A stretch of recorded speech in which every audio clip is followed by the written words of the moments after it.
What's happening? Good afternoon.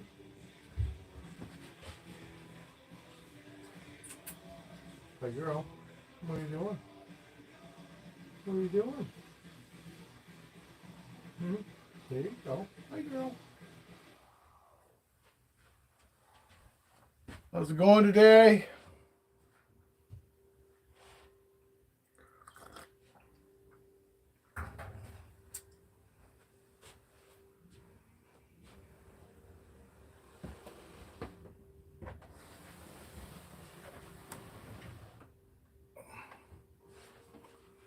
Let's see what's happening.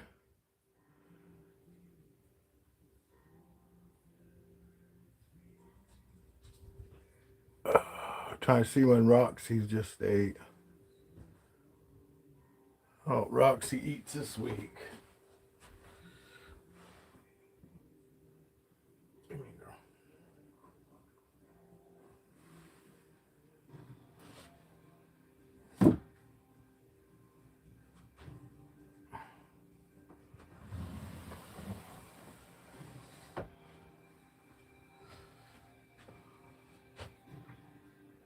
Everybody's gone, huh?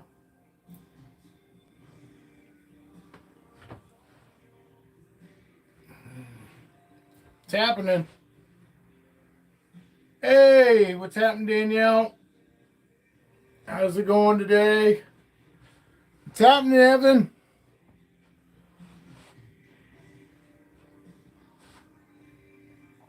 Did you find a snake, Danielle?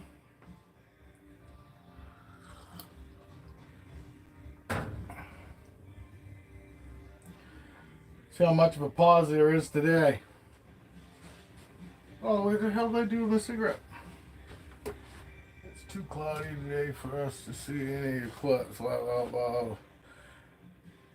Yeah, it's sunny. It's beautiful and sunny here. I don't care about that shit. Eclipse doesn't do anything for me. I've seen plenty of them in the 51 years I've been here. Seems like every time it's not gonna happen. Just like Haley's Comet. I swear to God, I fucking seen Haley's Comet twice. Fucking, it's a once in a lifetime thing, but I'm pretty sure I've seen Haley's Comet twice.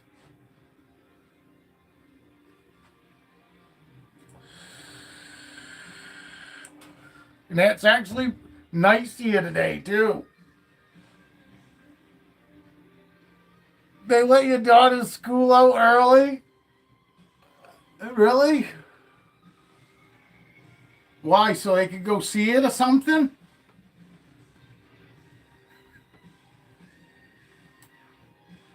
Tattendale.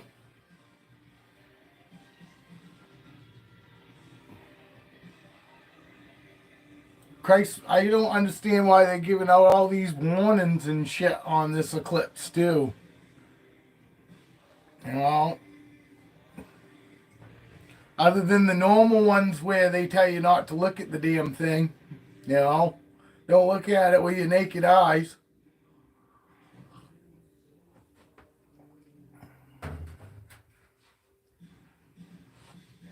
I, yeah, well, we didn't have any snow days, I don't think. Maybe two.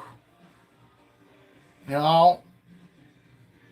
They did have one snow day because they heard it was going to snow and we didn't get nothing. And the kids ended up having a day off. But they didn't have really any snow days. Normally here in Maine, fucking the kids go, 2 or 3 days over the snow days here.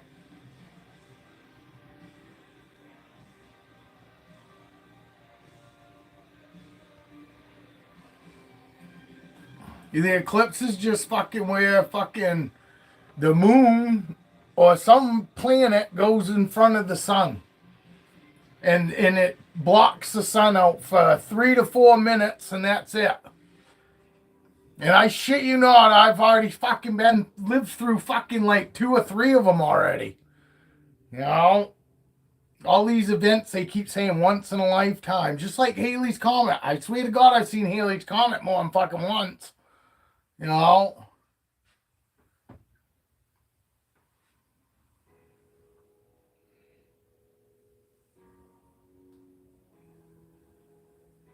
Guys can't even see this girl. School's out there too? What the fuck? No, never heard such thing.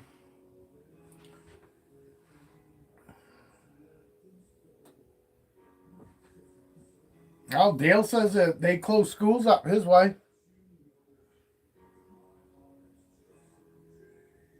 Oh my God. Are you kidding me? I can't believe they're giving those glasses out. Great. Fucking hope fucking your daughter's eyesight fucking's good fucking in 20 years. What the fuck? I don't know. Fucking. I was always fucking knew not fucking. Don't run into nothing, Dale. God, is it gorgeous out today. It's like 64, 65 degrees today. My partner in crime, Roxy. She eats Wednesday. Stay nice and chill, girl. Don't you bite me in the face.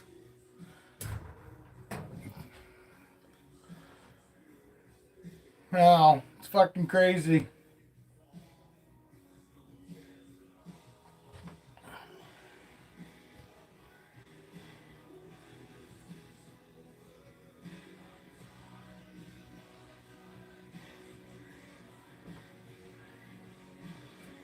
God, that new girl, fucking Brandy's fucking super sweetheart. She cuddles right in. When she fucking lays in your arms or in your lap, she cuddles right in. You can tell. She like fucking snuggles right in. It's kind of fucking cool. Oh, Jesus, Dale. Don't look at the eclipse while you're driving.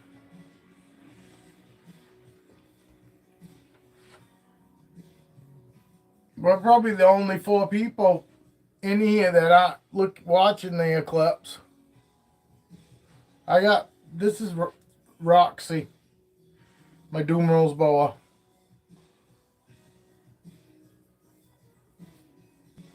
Jesus, Evan, I still got fucking 3 snakes. I still got 3 baby snakes.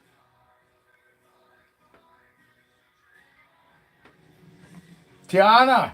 No, not Tiana. Danielle, you ready to buy a ball python? I'll sell you one.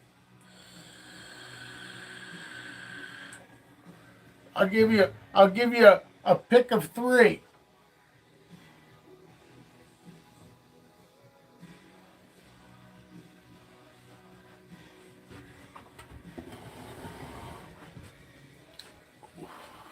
Yeah, they ain't getting the light.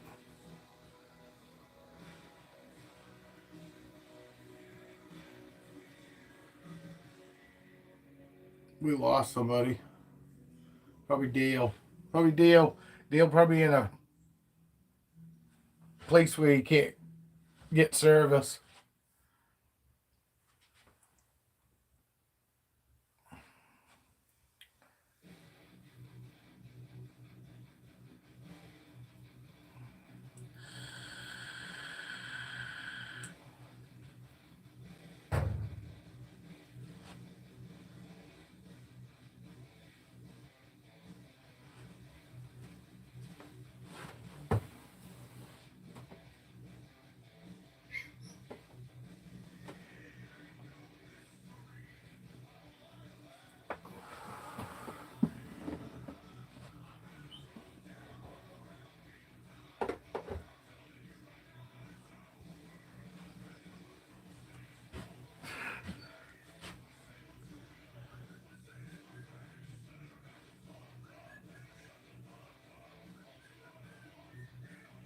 I don't know, but it's been Christ over 2 months now, and I put them on hold on hearsay, not hearsay, but I was told that they were interested and that they wanted me to put them on hold for them, but right now I feel like I'm holding 3 snakes for ghosts. So Phoenix is up, and Twitch is up, and Ziggy's up. And I can't feel bad for selling them because I held all three of these snakes for this long for absolutely no money. So, and I'm not gonna beg people to take my snakes. You know, either people want them or they don't, and that's fine. If you don't want them, that's fine. I don't care. I'm still gonna sit here and chat and have a good time with everybody, whether people buy them or not. But I have these three snakes that are available right now. This is a clown hepfapide, 66% hepfapide. And Twitch is a female.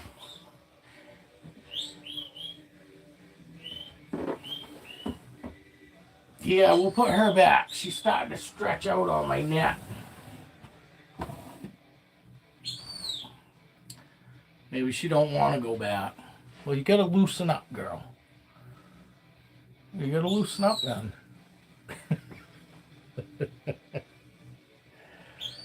I can't get to her tail, so we gotta unwrap her. Ugh.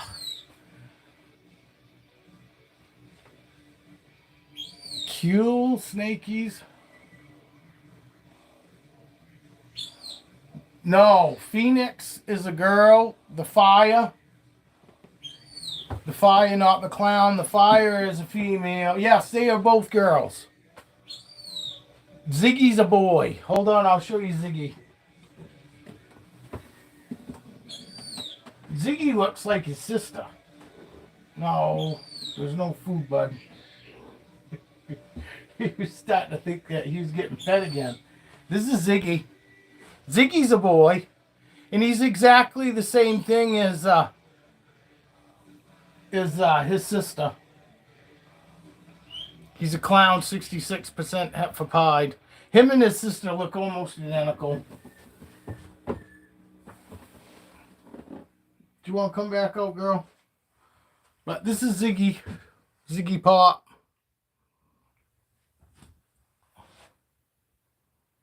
She's trying to put me to sleep, Evan. She's actually loosened up now. But this is Ziggy. He's really pretty. He originally was going to be a holdback. I was going to keep him. But then when I actually decided to sell him, now, you know, I've got it in my head that I want to sell him.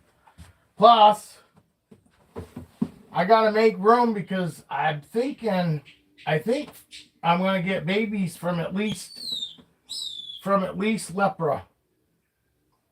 Right? I think there's a really good chance I'm going to get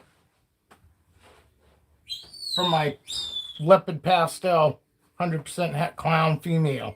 I'm pretty sure I'm going to get babies from her. I wish this girl would come to the front. Come to the front. Come to the front. Here we go. Come to the front, girl. Yeah. Yeah, now let me unwrap you. Let me unwrap you so I can put you back.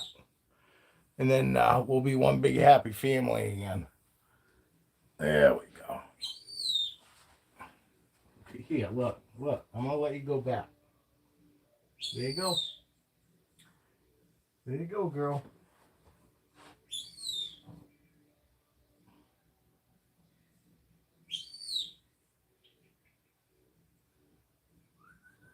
Now you can let go of your tail.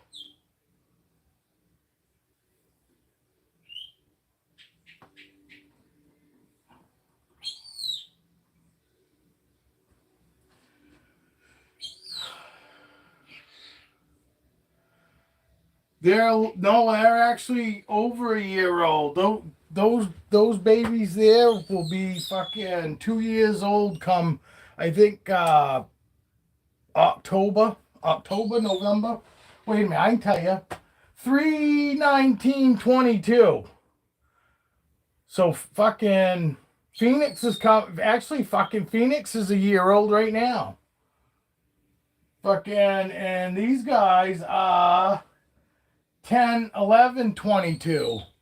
So these guys fucking Twitch and them will be. Oh no, wait a minute. Because those fires came after. I'll have to fucking look at the paperwork. My wife says that the fucking babies that ain't the paperwork for the babies either. I have to go find it, actually. Give me a second. Let me go fucking look for it.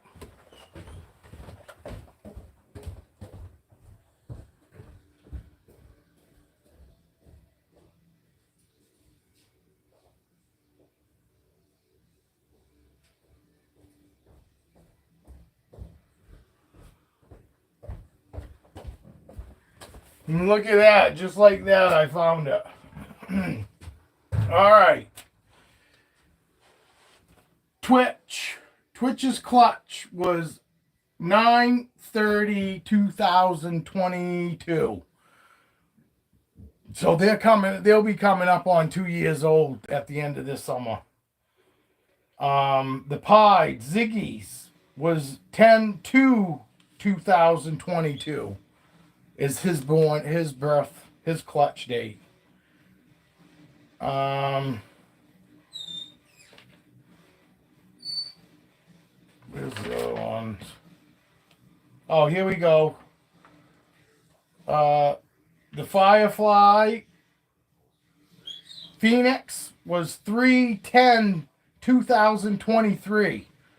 So actually, fucking Phoenix is just over a year old right now. I thought fucking they were all born the same year, but I guess they weren't. Well, no, they were fucking born a few months apart. That's all. But 3/10/2023. So those guys just turned fucking 2 fucking this last October then. So Ziggy and Twitch are just over 2 years old now.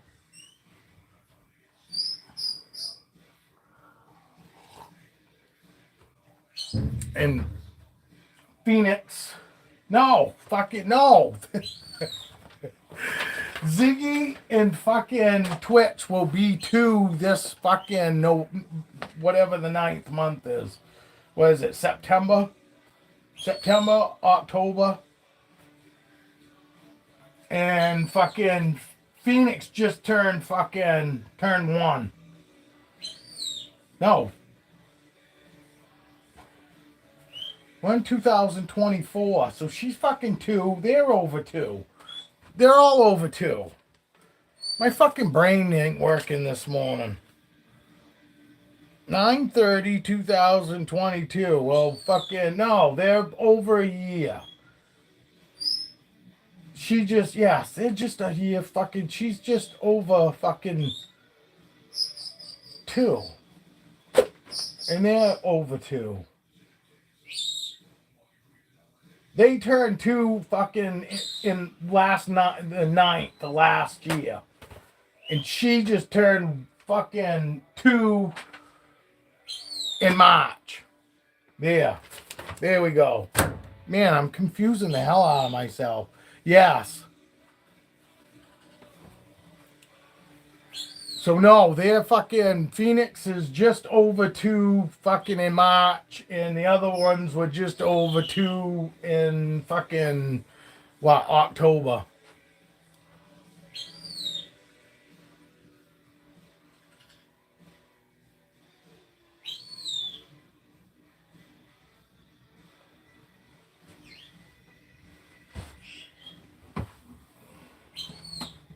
Well, here, I'll take them out again. Yeah.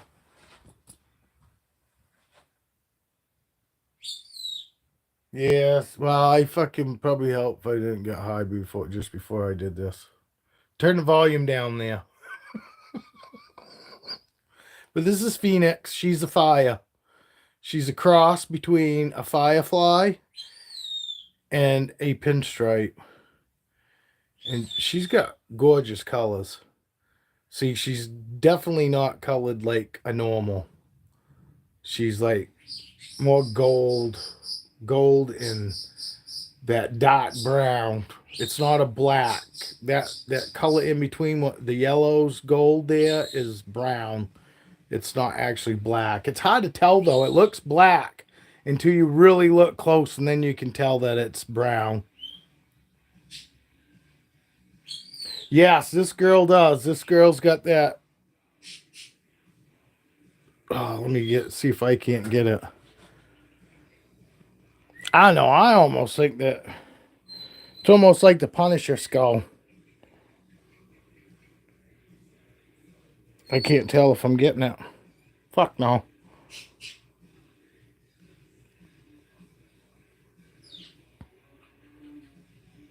I still can't tell if I'm getting it.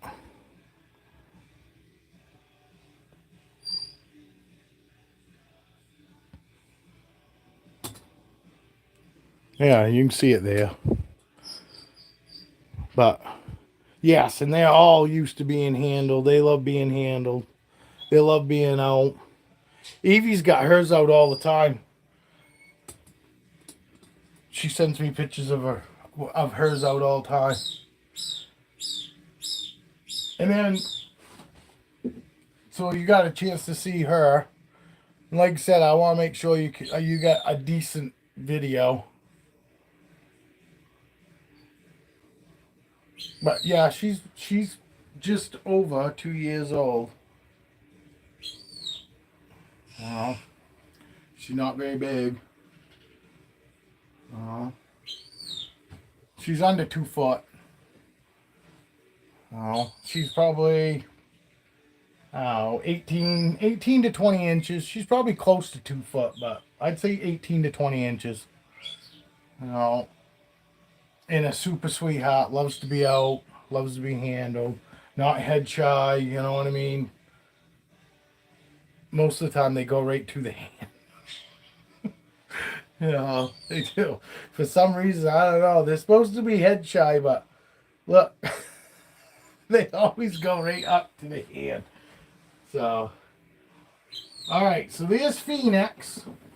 She's a fire. And we'll take Twitch out again. This is Twitch. She's a female. This girl is a clown. 66% hepfapide. Let me see if I can't show you her head stamp. Have you seen what was it called? With Harley Quinn and fucking Deadshot, Will Smith, and all those guys. Actually, Will Smith wasn't in that one. You guys know what movie I'm talking about. There was 2 of them. It's not the Expendables. It was the other one with Harley Quinn and fucking. Nobody wants to even guess.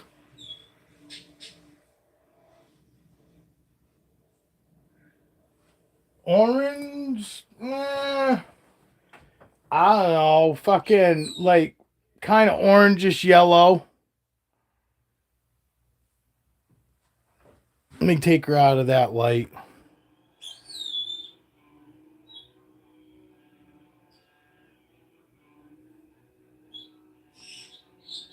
That's probably her better colors, truer colors there, I guess.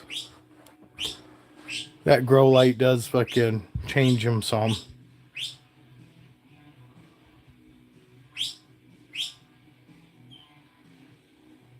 But you see how sweet she is. She's just gonna sit there. She is such a good girl. And she got pretty eyes. Let's see if we can't get him for you. She got those beautiful clown eyes. Oop.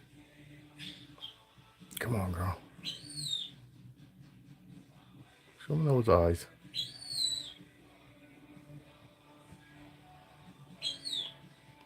She is a pretty girl, though. But Twitchy's really well behaved also. You know.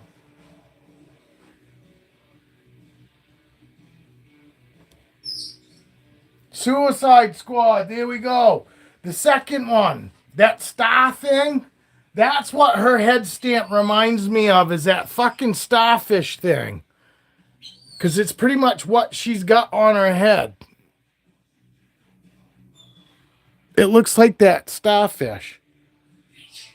It's not showing up here, though, because it's kind of faint, but right between her eyes, right there on her forehead, that's what it looks like to me. It looks like that.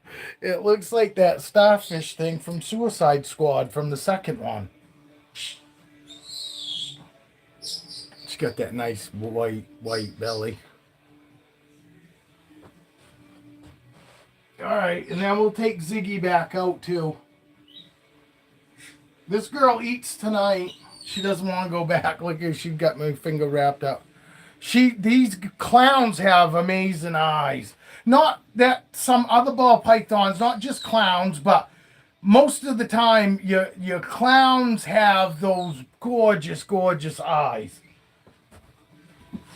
There are a lot of other ball pythons that do too. Like my leopard pastel girl, she's got beautiful eyes. You'd swear her eyes were clown eyes, you know. But the clowns, they do. The clowns just have really pretty eyes.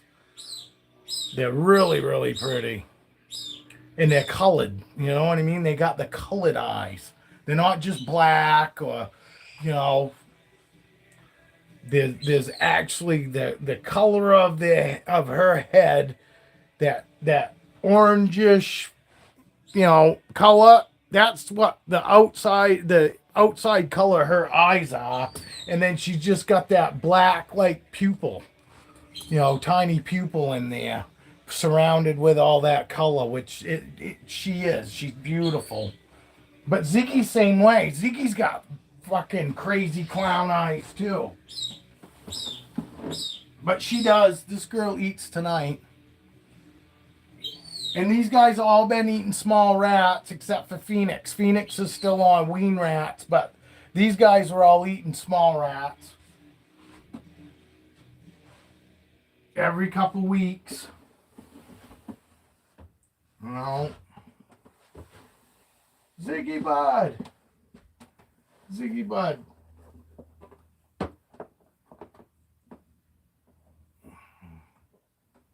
This guy's got that really cool pattern.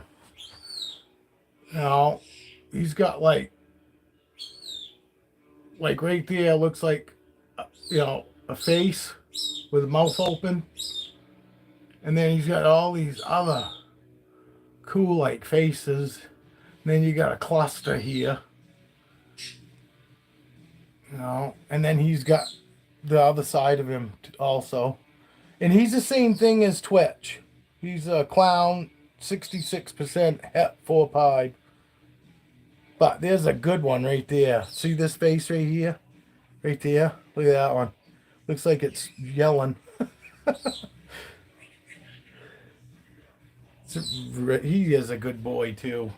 They all eat great, you know, without any problems, you know.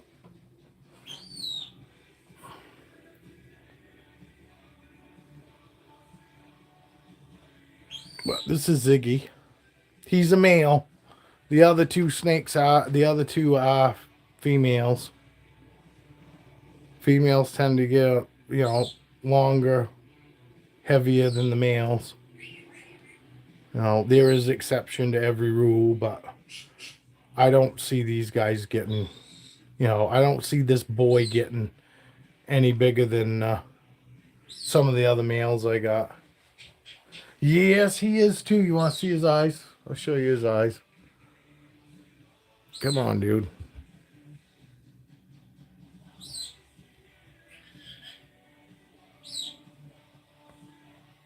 Show you those eyes. Show those eyes. I can't see what I'm shooting unless I'm looking at the damn camera. Come on, man.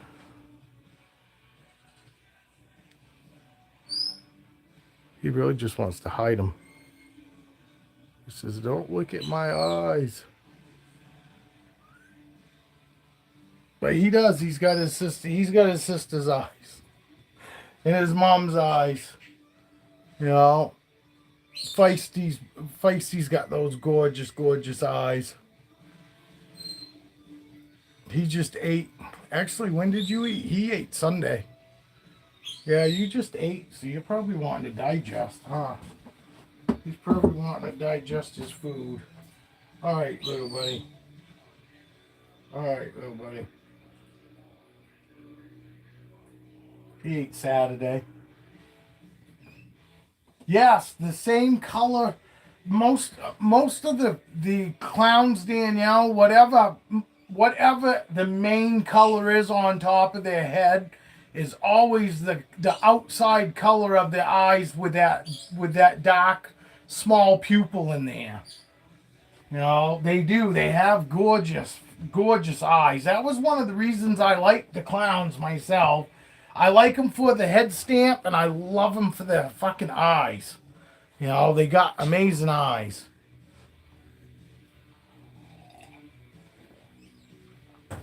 But Phoenix 220 shipped, 225 shipped. Phoenix. Twitch, $300 shipped. Well, no, 350 shipped for Twitch. And Ziggy is, I'm asking 250 for him, so 250 plus 75, so 310, something like that for Ziggy. Oh no, 325, yeah, 325 for him shipped. Because it's about $75 for shipping. So, and Twitch is $300 and plus $75 shipping. So she's actually $375. And he's $325 and shipped, and Phoenix is $225 shipped. So just throw that out there. I don't normally talk about prices, but it don't matter. Those prices are already dropped from what they were on Morph Market, so no. And you can go check. You can go on Morph Market and check my prices to everybody else's. I'm way lower than everybody else, especially on the 66% Heptapides. They're still going for $600. You know, granted, it might be certain breeders that they're going for that, but I'm a lot less than everybody else.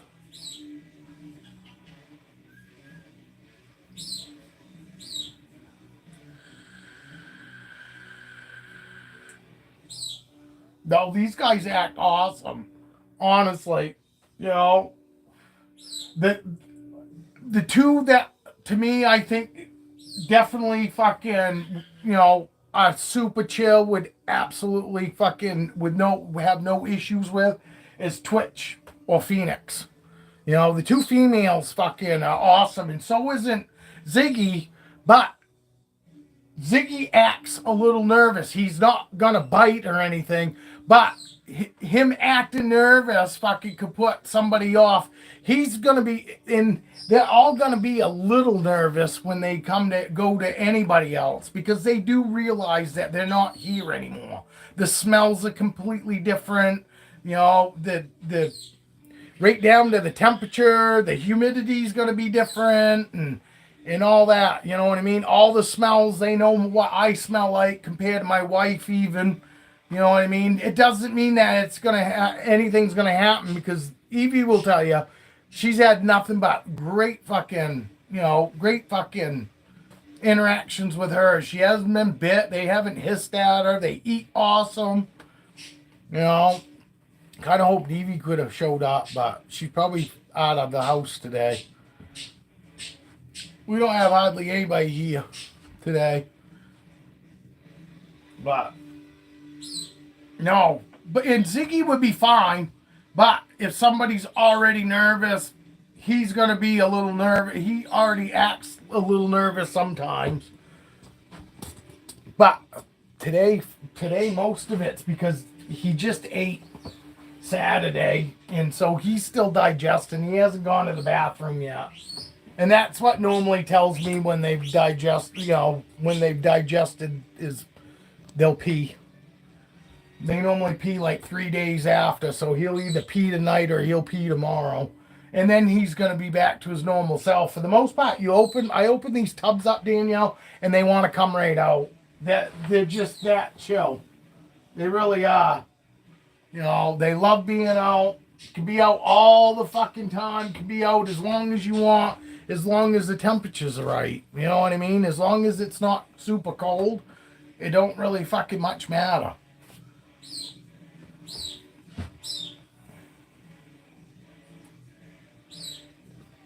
But, and Evie did say that fucking, and the one that she has out all the time was acted a little nervous in the very beginning, was fucking Lieutenant Dan. But Lieutenant Dan's the one that she has out all the fucking time. She says literally, she takes fucking Phoenix out too, or not Phoenix, but Romeo out too, but it sounds like fucking Lieutenant Dan, when she takes him out, she can set him right down in front of her keyboard, in between her and her keyboard, and she'll sit there and be working, and he sits right there with her, like he's fucking actually interested in what she's doing. She says it's awesome, you know? And it's fucking good for kids to have fucking animals, you know? And if you're kids and you are a little nervous, there's nothing more fucking satisfying than fucking when you to the point where you just reach in and you grab them and you take them out, and there's not even a thought that they're going to do anything, you know? Because pretty much you should have it in your head that there's a way better chance that nothing's going to happen than anything happening, you know? Around food time's about the only time you actually have to worry, you know? And if you keep your food time to around within an hour, you know, of when you normally feed all the time, fucking, they'll get used to it. Fucking, my snakes know what night is actually supposed to eat. Granted, they will be interested, fucking, if I go in their tubs, you know, a day earlier, or a couple days earlier, around between, 8 and 9 o'clock, yes, they'll peek up and be like, oh, am I getting fed? I didn't think it was food night, but am I getting fed? And then they go, oh yeah, it's not tonight. And then they fucking lay back down on the fucking bottom of the tub, and then I fucking close them up. And then on food night, fucking normally I open up the tub and they're ready to eat. I mean, it's as simple as just hold it in front of them and they do the rest.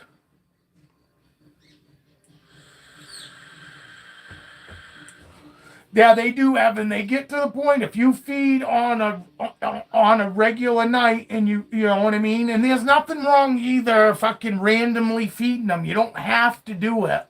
But I'm just saying that I noticed in mine because I feed certain nights, my snakes on those certain nights are already interested. I don't heat my food up in here. My food sits out on a counter in the kitchen, thawing out. So they have absolutely nothing in here that tells them that it's food night other than their biological ticker. Just like the dogs, they know exactly when all my dogs know exactly when the wife's supposed to be coming home for lunch and at the end of the day. And when I was working, it was the same way.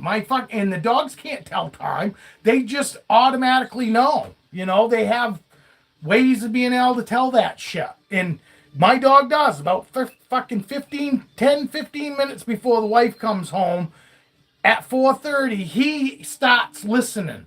And fucking little sounds and shit, he starts going to the window to see if she's home. Because he knows about when she's supposed to be home. So honestly, the only times I ever am, watching my snakes really good for, could I get bit, is only during between 8 and 9 o'clock. Come 10 o'clock, all these snakes know come 10 o'clock, I don't feed at 10 o'clock, ever. Very seldom, occasionally, sometimes in the summertime when I come home late from riding all day, I might fucking feed at 12, 1 o'clock, 2 o'clock in the morning. It's a little harder to get them, into eating. because it's not their regular time. So I might have to do the dance and I might have to fucking reheat it. But the next time when I go and open that tub up, they're fucking right there ready. You know what I mean? But because they know it's not the normal time.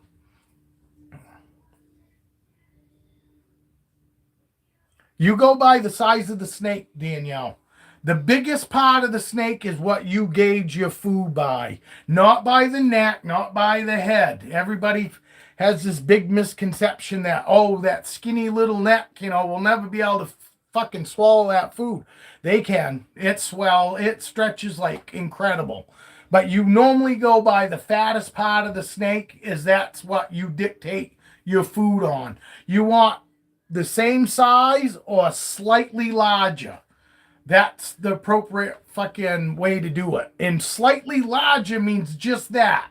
And if it's too big, be prepared because the snakes won't want to eat it. If they think that it's too big, they won't even try to eat it. So that's another good indicator. And sometimes the bigger snakes will still prefer a smaller fucking meal. Evan's running into that now. Fucking sometimes they want a smaller fucking meal, and and sometimes it's better for us to offer them smaller meals to make sure that they eaten as opposed to trying to hold out to give them the appropriate size. So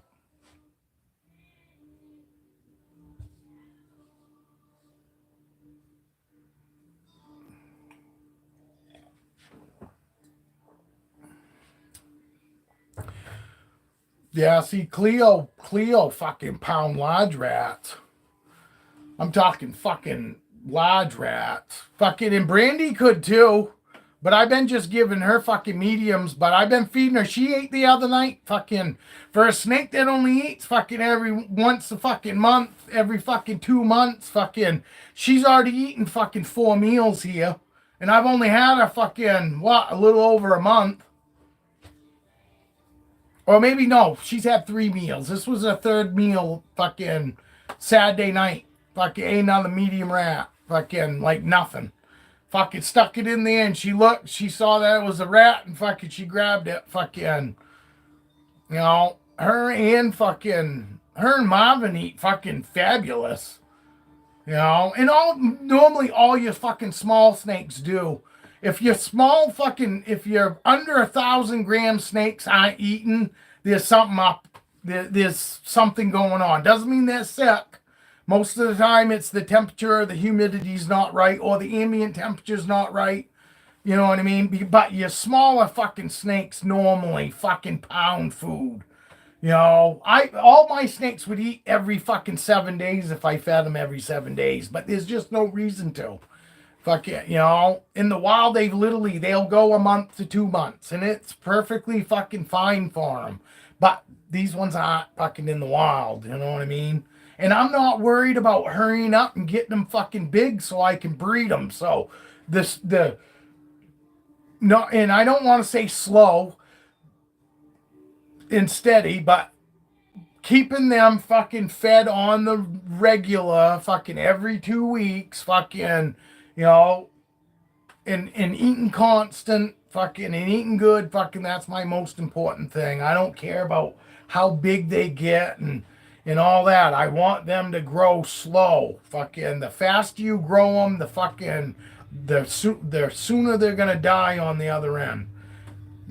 Plain and simple. Their organs need time to fucking actually fucking grow as the snake grows. And that's why fucking a lot of boa constrictors fucking end up dying within fucking the first 5 years of people having them. Because they pound the fucking food to them and the snake gets so big that the organs inside in the heart doesn't get a chance to actually gain, to get bigger with the snake slowly. Fucking these snakes, and then they get so big that the heart can't push enough fucking blood. The blood vessels aren't big enough to fucking even push all that blood. And then fucking the next thing you got is all these people's fucking boa constrictors all die within the first 5 years, and they go, I don't understand. He ate great and all that. Yes, you fucking overfed it. You know, and there are plenty of videos out there that fucking that have signs that they're either being power fed or they're not being fed enough. You get a big fucking huge snake with this tiny little fucking head, it's been power fed. You know, you want a boa constrictor should the head should fucking look the size of the body. Now, if you get a fucking snake that the fucking head's huge and the body's small, they've been withholding food. You know, they haven't been feeding it enough. You know, and boa constrictors are real easy, but nobody really talks about it much. There's only been a few fucking people out there that actually talk about that aspect of, you know, boa constrictors fucking head should look the same, look, you know, size wise, fucking to their body. They should look fucking. I can't even figure out what the fuck word I'm trying to say.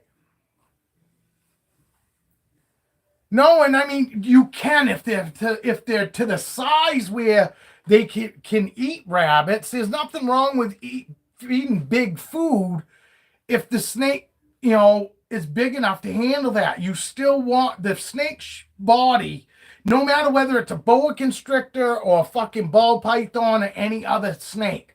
You go by the biggest part of that snake. And obviously, with your boa constrictors, you know, most of their body is the same size. You know what I mean? With your ball pythons, they kind of go skinny and then they get fat and then they go skinny to the tail again. You know what I mean? So, but you always go by the biggest part of the snake is the, you know, the scale of how most all breeders go by.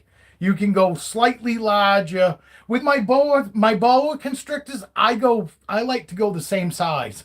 I don't like to go slightly larger. I want to make sure that I'm growing them slow enough that I don't have to fucking worry, you know, about losing them within the next 10 years. You know, I want them to be able to I want them to get to their potential. And if fucking, you know, if Raven has the potential to get 10 foot, fucking, I'd like to see her get there. But we're not going to do it the fast fucking, you know, we're not taking the fast track way by fucking feeding her, you know, every week. You know, I'm just not doing it. I don't want to feed any of my snakes like that. You know, I want my snakes to grow nice and slow and steady.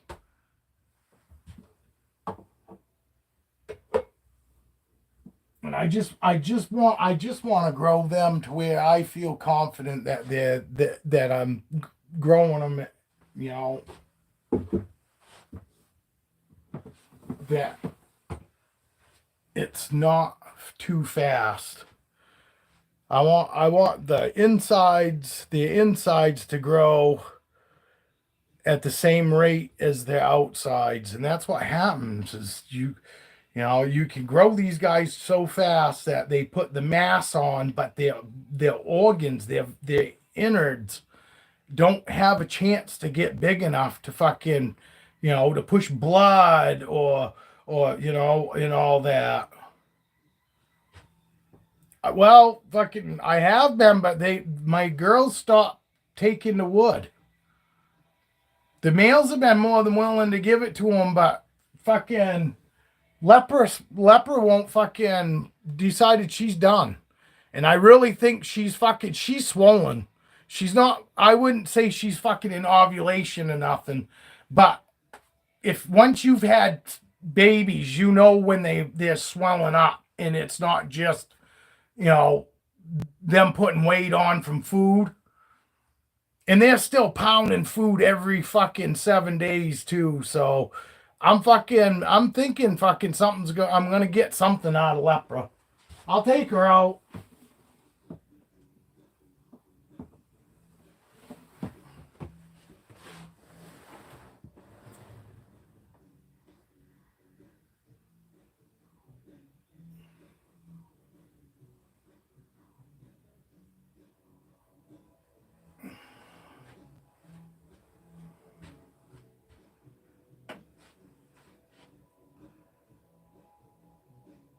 See how round she is? And I mean round. She's like symmetrical round, but this is her filled out, like filled right out. She's not in ovulation. I'm not claiming that, but this girl is swollen. When you have your snakes, a couple fucking years, that's stuff that you pick up on and you could just tell. You know what I mean?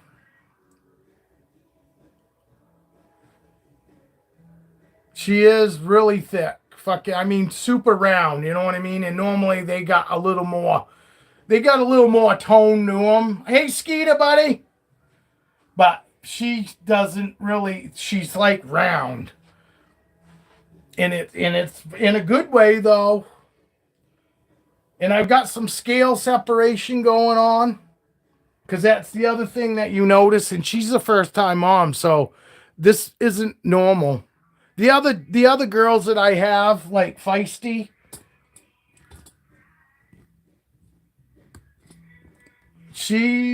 what was she the last time I weighed her? Hold on, I can tell you.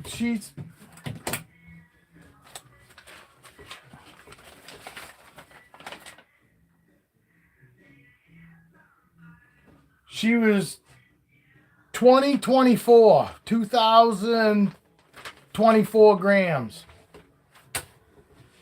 That was her last shed. Want to see? We could check and see how much she's gained. Why don't we do that? We'll do that right now. We'll go ahead and throw a weight. We'll put her on the scale right now and see what she's gained. Because I'm telling you, she's gained. And that was, hold on, let me see when that was. I'll tell you when she last shed and when that last weight was. That was 3-4. So, a month ago. A month ago, she was 2,024 grams.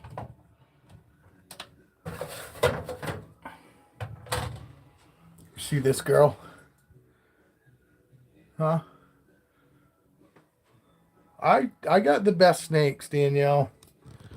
There's really no worries buying getting snakes from me, honestly.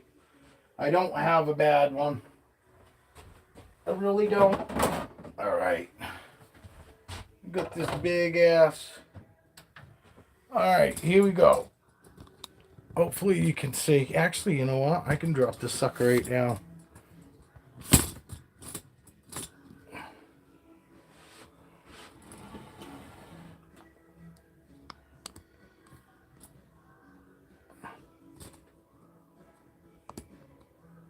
Ooh, I'm trying to get it to where you guys can see. Alright, come on, girl. She got my arm wrapped. You gotta let go of me, girl. I love you too. I love you too. She's trying to straighten out now. Oh, come on. Let go of me. Let go. Just for a second, girl. Just for a second. Here we go. She is 2111. See that? Yeah. She's 2111.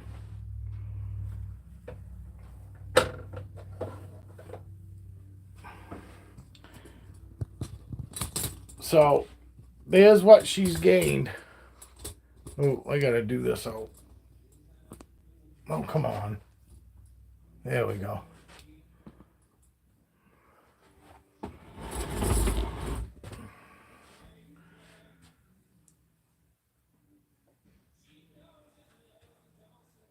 But, let's go back.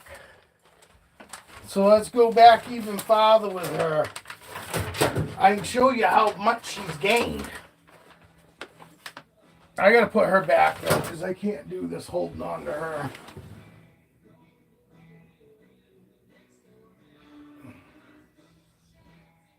Come on, girl.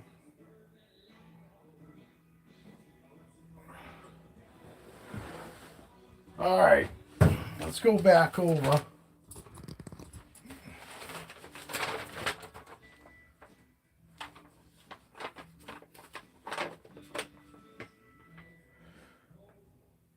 As of 123, she was 1851. So she went from 1851 to, where are you, girl? Yeah, she went from 1851 to fucking 2024 in one shed. And she just gained another over 100 grams, and she just shed. You see what I'm saying? By about her weight, about her gaining. And she's already gained over 100 grams from last month. Over 100 grams. And I guarantee you, by the time she sheds again, she'll probably have gained another fucking 100 grams. I bet she gains 250 grams since the last fucking shed. This next shed. See why I say it's nice to be able to nice to have a scale, and it's nice to weigh your snakes. It's not just to make sure that they're healthy. It's shit like that. Fucking when you're pairing, you can actually fucking tell because they get huge weight gains. Because I know normally she gains 100, 120 grams sometimes in between sheds. You know, she don't gain a whole lot. You know, they really gain, the size of her, couple 100 grams in between each shed. That's about normal. But when you stop pairing them and fucking that, then they start gaining like huge amounts of weight because they start fucking retaining all the food. She's only peed like twice now in fucking 2 months. And that's like not normal. Every 2 weeks, fucking I feed, and then 3 days later they pee. She's been holding out. She's only been peeing like once a fucking month, even after getting 2 meals in that month. And actually, I've been feeding her every 7 days now.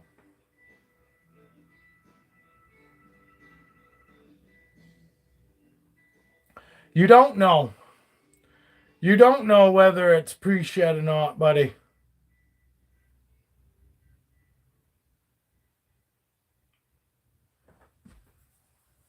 Oh, it's really, there's no, I'd have to have in order to know for sure whether she's even pregnant, I'd have to have a fucking,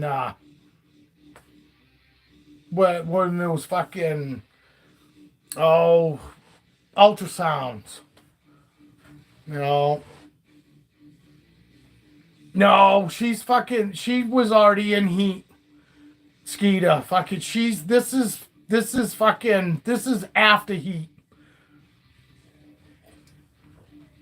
Good indicator that your fucking snakes are building follicles is you start fucking seeing them hang out on the cold side or bull wrapping. Is a good indicator. And she's been actually sticking her ass in her water bowl. She don't get completely in it. She just sticks her ass in it. So she's beyond that. And fucking she, like I said, and she won't take the wood anymore. That's a good indicator too, because fucking that's when my other snakes, when my other females knew that shit was going on, they stopped mating. I could leave the snakes in there for fucking 2 weeks and nothing was gonna happen. And Leper's been like, I've thrown him in there twice since the last time that they paired, and she wanted nothing to do with him. And I did it during storms and rain and all that, and show the male I paired who, it's Captain.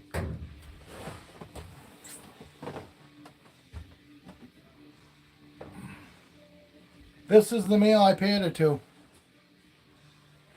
Captain. Captain is a black pewter, 100% het for clown. And she's 100% het for clown. So I will get clowns. I could get leopard clowns. Actually, there are almost too many for me to even remember what different fucking, what different morphs I could end up getting out of these two. There's like 12 different fucking morphs I could get out of these guys. It's pretty incredible. And actually, there's some pretty cool stuff I could get too. So, but I'll definitely get clown visuals. Well, no, I don't overbreed them. I fucking. That's the thing, Danielle. The way I do it. They're not breeding too much. Christ, my males never even go off food. Fucking, and lots of people go, oh, my males don't eat when I'm pairing them. And my fucking, all my snakes, the females, the males, all stay eating. Fucking, I throw them in, and if they ain't done anything in 3-4 days, I take them out and separate them. If they do lock, I leave them in there. If I get a, say, 12 to 24 hour lock, at least, when they get done locking, I take the male out. I won't leave the male in there. If they only lock, say for, what looks like only 8 hours, 5 or 8 hours, I'll leave the male in there longer to see if they'll mate. But if they're not locked by the next morning, I take my male out. My males don't stay in there for fucking very long. They either lock within 2 days or I pull the male out. I don't just leave the male in there. And these guys locked within a couple hours every time when I put the males in with the females. They locked within a couple hours of each other. So, there's no reason to leave them in there 4 days. If they're not going to lock in within 2 days, they're not going to lock on the third day. So I don't pair. I don't pair like most people. I want all my snakes to stay eating and all my males still eat. I pulled males out of the females' tubs in the afternoon and fed those males that night and never had an issue. All my males always eat. Females always pound food, especially when, if shit's going on, the females will stay in like a food mode constant. They just want to fucking eat as much as they possibly can because they don't know, they know they're going to be off food for 2 months. 2 months they're not going to eat while they're waiting to spit those eggs out. And then if you naturally let them incubate those eggs, you're looking at 56 to 65 days on top of the 2 months that they already didn't eat. You're looking at fucking 56 fucking to 65 more days that female's not going to eat. That's the reason why I don't naturally incubate, because I don't want my females going through that. They go through it fine in the wild, but a lot of fucking snakes probably perish after they give birth. If they're not of size and they haven't fucking, packed on enough protein and all the energy that they're going to need for those 4 fucking months they're not going to eat, and the fucking 65 days they're going to sit on those eggs and not eat. That's why everybody fucking does the incubation, because you can get your females as soon as they lay those eggs after the 2 months. You can take them off those eggs and get them fucking cleaned up. And mine fucking all ate within 3 days after fucking laying their eggs. There's no more 2 more months of them off food. I'm getting them right back on food as soon as I can, so that way they, keeps them as healthy as possible. And I pound the food to them. I offer them food way more than normal when I know that when I'm pairing, because I want to make sure they got all the energy and all the protein and nutrients that they fucking possibly need to get them through that fucking 2 months that they're going to be off food. And by fucking not naturally incubating, you get almost 99 to 100% fucking, as long as the eggs are good and you've got a good thermostat and a good incubator, you're going to get 99 to 100% hatch rate.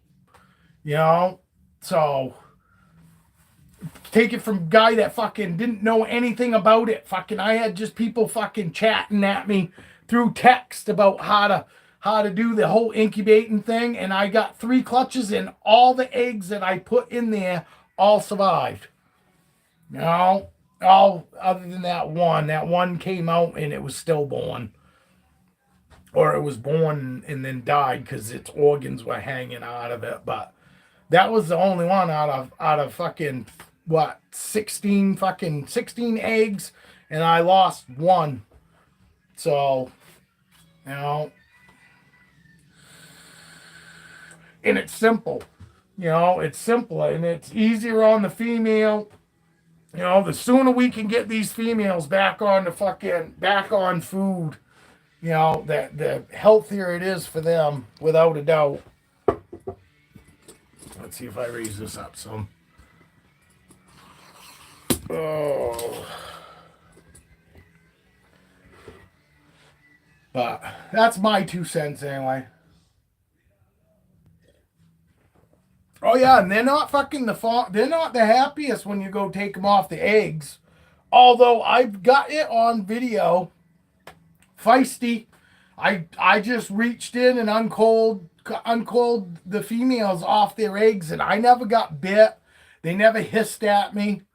You know, they acted protective at first, but then it was like, oh, then they realized it was me, and it was just like, okay, you know, no big deal.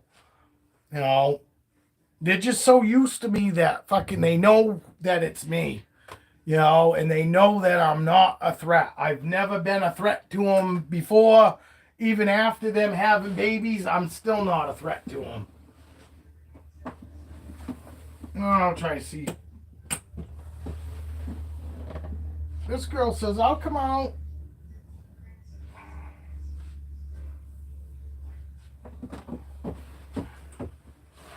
I think I just fed Feisty. Yes, I did. I just fed Feisty Saturday, so I really don't want to take Feisty out. But I don't know. Oh, wow, I almost got bit. Did you see that? That's that food fucking mode that I'm telling you about. Holy fuck. That's food mode. She's not mean, but they get that hungry. The females, and she's been eating every week, so she's not hungry, she's not starving. She's just fucking like, fucking give me that food. I wasn't gonna take you out, girl.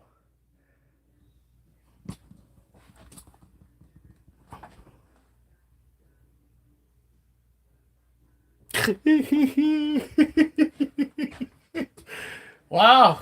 Yeah, you can back it up. You can back the video up. That's too funny because she don't normally ever do that either. And I guarantee it, she fucking feels bad. She feels bad now. Oh, look. She's a hunk, too. She's a hunky fucking girl. You want me to weigh her? She was just fucking, she was looking for food. This girl is so sweet. I got you! Holy fuck. That was pretty fucking close, though. That was pretty fucking close to my face. And look, she's not mean. She just thought it was food. But do you see how chunky she is, too? I'm really thinking that I fucking could get fucking snakes. Let's weigh ya. Let's weigh ya.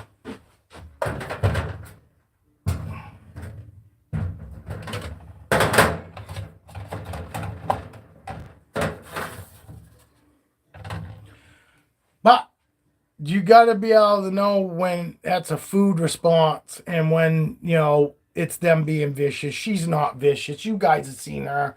She's a big old sweetheart, and I guarantee you that definitely, you know, wasn't what she wanted to do. She was hoping there was food.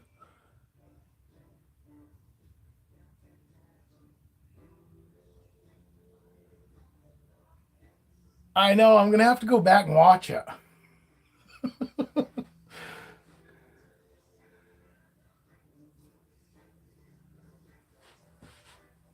Oh, do I have? Oh, yeah. I do, buddy. I got enough fucking room because I can do up a bunch of fucking temporary small buckets. Actually, I gotta fucking do this first. Alright, let's get her weight up here.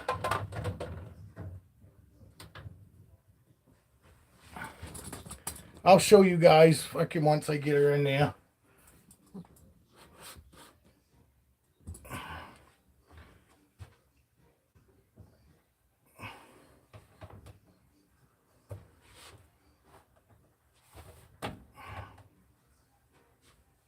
No, there's no way. This fucking thing's not on there, right?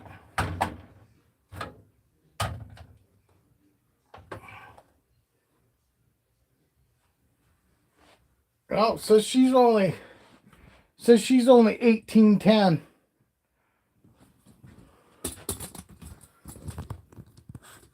So, but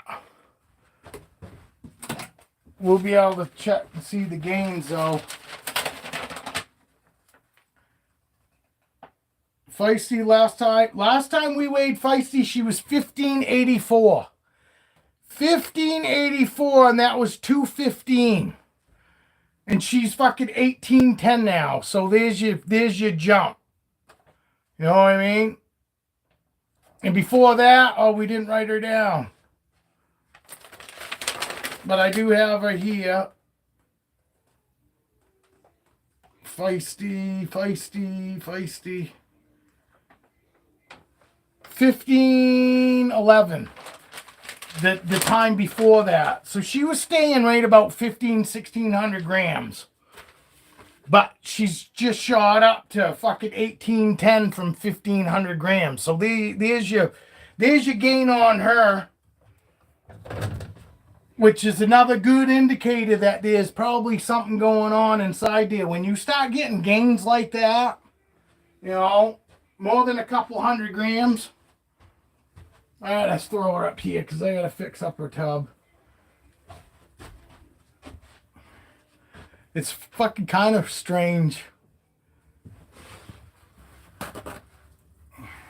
I hope nobody takes it wrong. But it honestly looks like a fucking vagina coming fucking flying at your face. A tiny one. It is. I hate to say it, but it's what it reminds me of.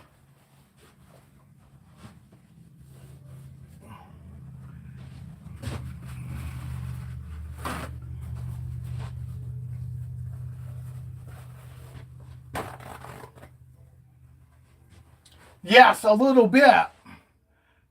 But they gain a lot more when they're actually... They gain more though when when you stop pairing them, if fucking shit's going on, they will gain weight just building follicles too. You know what I mean? And the follicles are the start of building of the eggs. You know, that's what follicles are. They build follicles which turn into eggs, but then you have to have a male fucking fertilize those eggs, obviously. Fucking.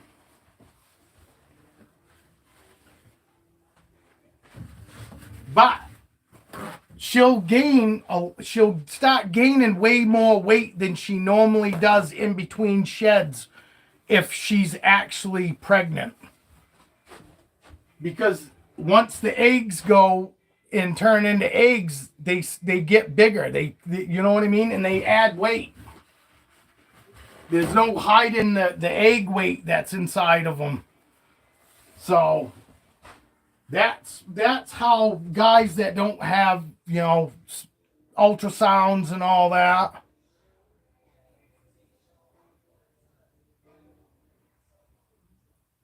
Oh, my wife's seen them.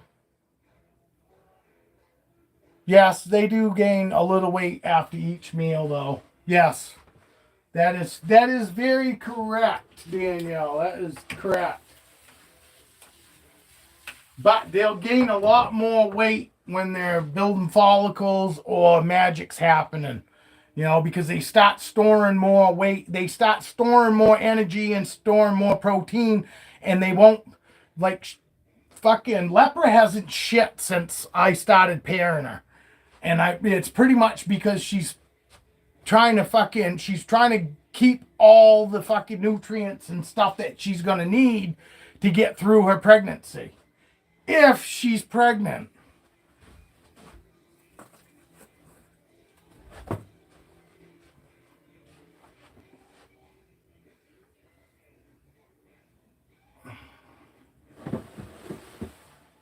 But so I'm hoping out of the two, I'm pretty sure I'll get a clutch out of one of them, but there's a good chance I could get 2 clutches. I'd love to get 2 clutches, but you know, I'm super excited, especially if Lepra has a clutch, because I fucking can't wait to see what I could possibly gain out of her and Captain together. You know, I know what I could gain, but I can't wait to see if I fucking hit any of it.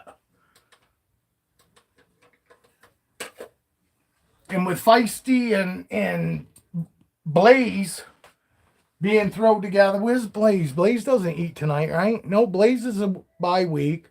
She just ate. Come on, buddy. Hopefully she don't whack me in the fucking face putting him in there.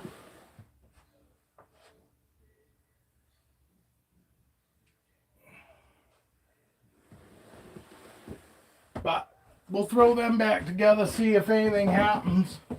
If they lock, there's a good indicator that fucking nothing's happened with her yet.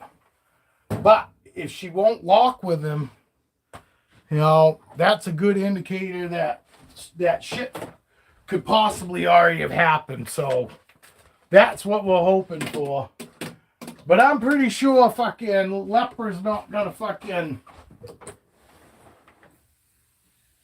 Captain eats tonight, so I'll give Captain a couple more days, but then I will still try to pair Captain to Lepra and see if they'll, you know, lock again. But I don't know if they will lock. But I'm hoping they don't. Because if they don't lock, there's a good chance that fucking, you know, because whether they're building follicles or not, they'll still lock. You know, you can still get snakes to pair even if they're not like in heat or building follicles. They'll still actually have sex. This fucking girl to me looks like she's fucking, I think she retained fucking sperm. This massive girl.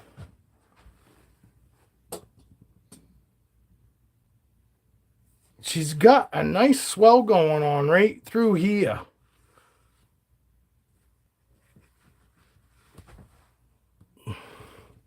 Just for reference. Look how big she is. And she's such a good girl, see?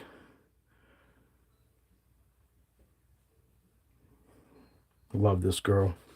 Oh, this girl needs a little moisture. Need a little moisture, girl? It's all right. It's all right. I got you. We'll take great care of you. I paired her 2 years ago. And I have not paired her since. But ball pythons can retain sperm. They don't always, and it's more likely she's not retaining sperm as opposed to her retaining sperm. It's like you have to get really lucky. But people have gotten lucky. I'm pretty sure there was a snake fucking out there that was like 15, 20 years old, never been around any other snakes, but like once when it was way younger, and all of a sudden pop fucking good snake, you know, good fucking fertilized snake eggs out.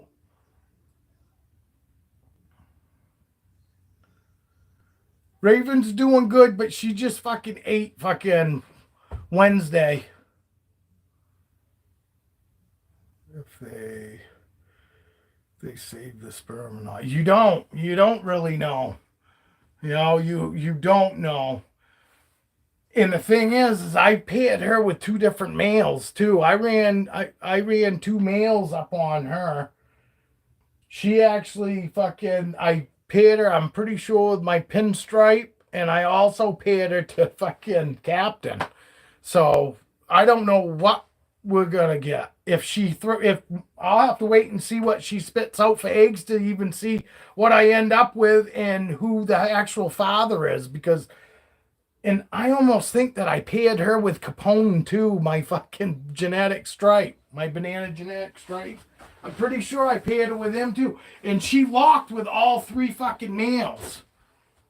I'm pretty sure she was the female that I threw three different males to. Hoping that, kind of like your dogs, you know, that female dog that runs around fucking in the neighborhood and you come out and they got fucking 15 different fucking puppies.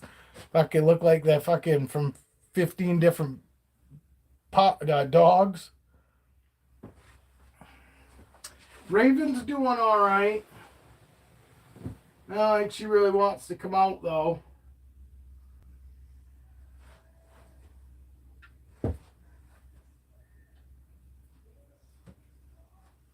You guys just want to see. You guys just want to be the ones to see her bite me, huh? No, she is really good. She doesn't want to bite Dad. See, she's right there. Got her fucking face running all over my hands. This girl is such a good girl. She likes to be given a little bit of patience and a little bit of time in the very beginning when you have her out. She just likes to have that little extra time that gives her that reassurance that okay, everything's cool. Nobody's gonna hurt me. This is just what we're gonna do. Dad's gonna take me out. He's gonna hold me. He's gonna stick my face in front of this camera, and eventually he's gonna put me back, and everything's good. I'm not gonna get hurt. She's not gonna act like an ass. Because Dad's not going to put her in a position where she has to act like an ass to get her point across.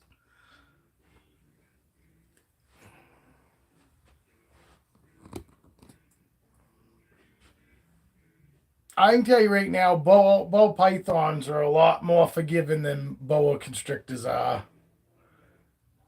I personally think that ball pythons will put up with a lot more than probably most of your boas will. Most of your boas to me seem like a no nonsense snake. You know what I mean? You take me out, you respect me, but don't be waving me around and acting stupid with me, because if you do, I'm gonna show you that I don't like it real quick. You know, to me they are gonna put up with a lot less than a ball python will. To me, and I could be wrong, you know, but that's my personal opinion. But I think either one makes a great first snake. I'm just saying, I especially in the beginning when you first get a boa constrictor, your boa constrictor is gonna want a lot more patience. Gonna want a lot more patience compared to your ball pythons. Your ball pythons, for the most part, fucking will take right off and thrive. They require very, very short time of you showing them, that you're not gonna hurt them, and they relax and they calm right down and turn into like the perfect pet real quick. With some boas, and a lot of boas are known to be boisterous. She fucking hissed like wicked, like she wanted to kill me the first three times I took her out. And she's been fine, and I had to call her bluff, and I still had to take her out, even though her mouth was wide open and all that. Fucking, I had to wave my hand around to get her to focus on that hand so I could come in from behind with my other hand to pick her up. And of course, as soon as I touched her, she whipped that fucking head right around, looking right at me, fucking like she wanted to bite that hand. And I just picked her up anyway, nice and gentle. Picked her up, held her away from my face, and was just like, hey, well, you're going to have to come out. Might as well start getting used to each other now. So, but the first 3 times I took her out, she fucking sounded like a fucking lion. And she was gonna fucking eat me if I fucking even touched her. But I had to.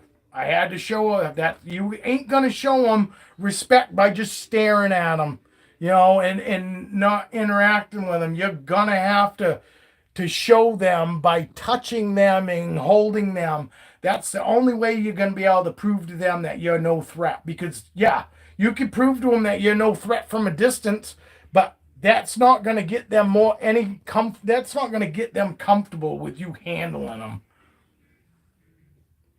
You do have to. You definitely do, Danielle. You know what I mean? And you got to do it yourself. Nobody else is going to be able to do it for you because, just like I said, this girl knows me from my wife. Fucking better bet on it. And there are certain times that I can just tell that she's totally fine and that she would be fine when my wife holds her. But I guarantee you she knows that it's my wife and it's not me. Because in the very beginning, she'll get a little bit runny and then she settles right in. She doesn't hiss because I've already picked her up and I'm handing her to my wife. But then there are other times that I just know she is not going to she is going to get runny. She's going to get floppy on my wife. Because when they want to get away, they'll just start fucking like throwing themselves around. Like fucking temper tantrum. You know what I mean? And it's just them trying to get away and get away and go somewhere else. It is. It's like them throwing a temper tantrum where they will, and they'll just fucking like fall all around and all that shit. And, to the point where you got to worry because it'll almost feel like they're throwing themselves off you, like they're trying to get away, so those times I know, and I don't let the wife hold her. I go by what my snake's saying, and if she's giving me the vibe she really don't want me to hold her, I'm not gonna give her to my wife. Because she's definitely she's gonna show one way or the other that she definitely doesn't want to be with my wife. And I don't want it to lead to fucking my wife getting bit. If anybody's gonna get bit, I want it to be me, not my wife. Not that I want to get bit. I definitely don't want to get bit by this girl. Because I guarantee you, this girl bites me. It's because she means business. She's not gonna bite me because because I fucked with her a little bit. She bites me. It's gonna be out of anger. You know, and probably because I did something stupid and I didn't pick up on her body language telling me that I shouldn't have fucking be. There's some stuff we shouldn't fucking do during some holding sessions, like doing dishes. She might not be in the mood to fucking sit there and do dishes or be hanging out while you fold laundry. You know what I mean? Fucking. And then there's times that she probably could care less. Fucking, she's more than happy to be out no matter what you're doing. But ball pythons to me don't give a fuck. Ball pythons just soon be out all the time. Yeah, she is for the most part. No, she doesn't run away. This girl isn't gonna run away on me anyway, Danielle. I guarantee you, if this girl does anything, she's gonna stand her ground and she's gonna fucking bite. She's not a runner. I guarantee you, this girl right here is not a runaway snake.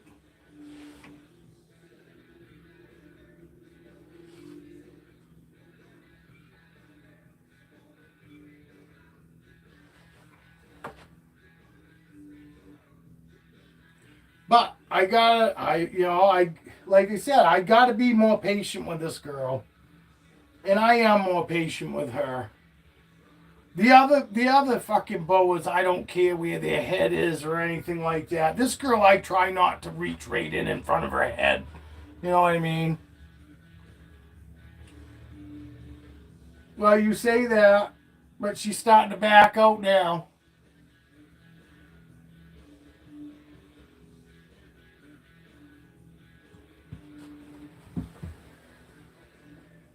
And this girl normally goes back really good.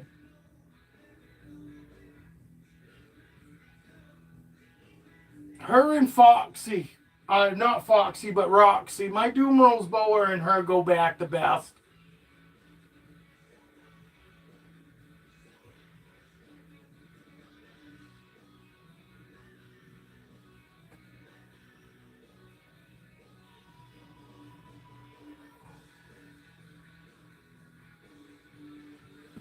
Let's see if I can't show you the purples. You see how her purples? Look how long that fucking tail is. That red tail. That's about 1.5 feet long. Just a red tail.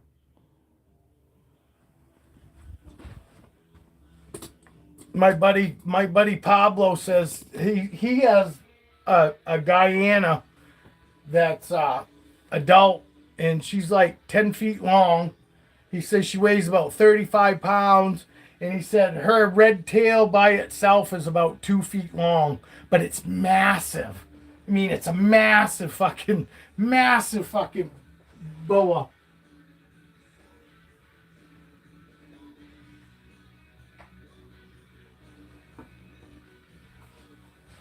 But there's Raven.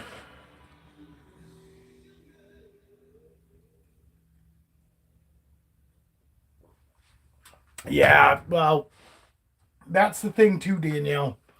If they don't mind being out, they'll show you by, not going back. But when they just assume be in their tub, they'll go right back. You know what I mean? Oh, when I think I just fed Aurora. Foxy ate long enough ago.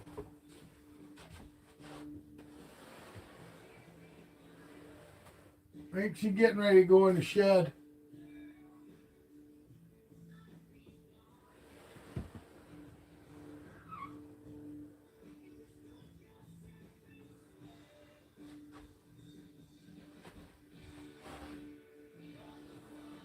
Gotta watch out when I stick my face in Feisty's fucking tub. This guy eats tonight. Hi, bud.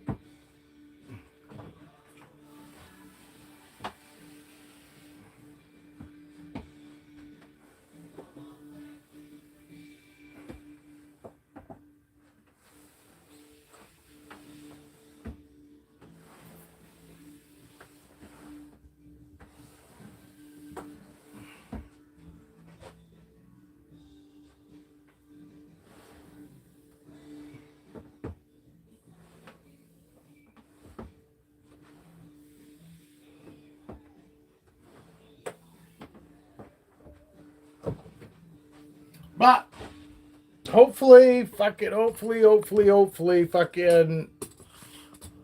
all this. Yeah, there is 6 people in here. I don't know who's in here. I don't think Skeeter, you still in here, buddy?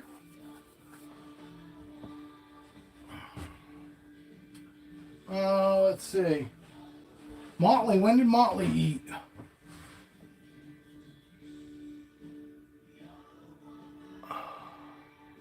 Motley just shed too. Oh, Motley ate Wednesday. This was Motley's shed. Oh, and Brandy also shed too. Full shed. Fucking, which was nice seeing considering she had fucking that stuck shed all over her.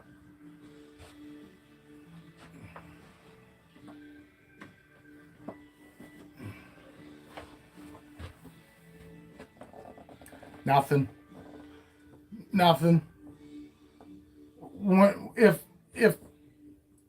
When I get ready, fucking, I'll keep a shed because fucking, I do want to go and have the test done on fucking Duchess's shed because they can tell you exactly what's in your snakes.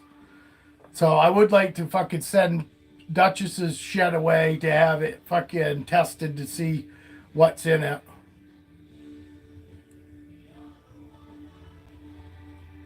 Motley might get the award for the coolest snake. I don't know. Not according to my shorts.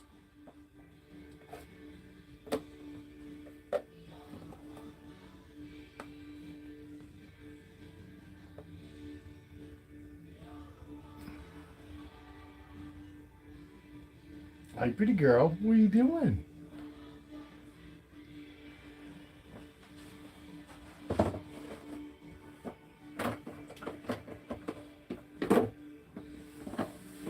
I still like to show you guys her coming out, because baby boas get a bad name. Lots of, and I'm not saying that fucking, obviously there's a lot that are a lot different than Motley, you know, because yes, there are a lot of baby boas that tend to, you know, not be as real friendly in the beginning because they're nervous and they, you know, don't trust anybody yet. But I like to show Motley to show that there is also a different side to him. She hissed too. She hissed about the first 2 times I took her out when I first got her. But she was so tiny, she didn't even scare me. You know, Raven was good size. Raven was one of the biggest snakes definitely the biggest boa besides Foxy that I had ever had. And her hissing, Raven hissing bothered me. But this girl being a little tiny peanut fucking didn't bother me a bit. Because I've had this girl over a year now. You know, and you see she's grown quite a bit, you know, since I've gotten her. But she was even smaller than this, obviously, when I first got her, so I wasn't worried about it at all. She is a, Jesus Christ, I need to write that down, Danielle. Because honestly, I can tell you, but I'd have to go back and I'd have to go online. I'd have to go search mine and Pablo's records. I'd have to go on Morph Market. Because I actually bought her off Morph Market from my buddy Pablo so he could get credit for the sale. And so I could also leave him a review. But I would say she's probably a couple years old now. You know, about 2 years old. You know, I when I got her, because I'm pretty sure I got her. Well, actually, she's probably close to 3. Honestly, because I've had her probably 2 years now. No, she's your normal boa, a BCI. You know, BCI morph boa. She's not a ground boa. Although, you know, other than your tree boas, most of your boas are ground boas, even though they do climb trees and shit. You know what I mean? Your BCCs, you know, like my Guyana, they're not a tree boa, but they're not really they're not called a ground boa either. You know what I mean? And Roxy is she's a ground dwelling boa. I wouldn't necessarily say she's a ground boa. But yes, for the most part, she will stay on the ground as opposed to these BCIs and BCCs that will climb trees and shit. You know what I mean? But for the most part, your Dumerals boas and your Madagascan boas normally like to hang out on the ground. They're not big climbers because you see her body type. Well, no, not really. They're not really ground. I wouldn't call any boa really a ground boa other than the Dumerals because they do tend to stay on the ground. Because you look, she's not fat. Roxy's not fat. But these Dumerals boas are built more like the ball pythons as far as body, type, body style. There, she is a round boa, as opposed to the BCIs and your BCCs. Look like a loaf of bread. She's not fat. She's just That's the way her body type is. She's a round bodied boa constrictor.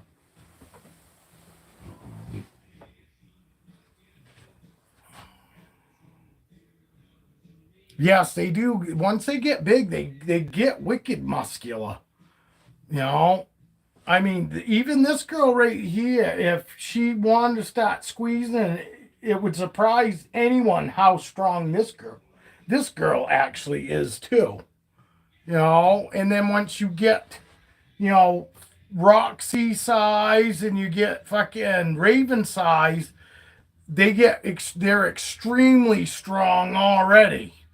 To the point that fucking if they stop fucking squeezing me, I'm gonna fucking stop fucking taking care of my neck. I can tell you that right now because they are strong enough that they could fucking choke me out if I fucking wanted to just sit there and act like fucking it's no big deal.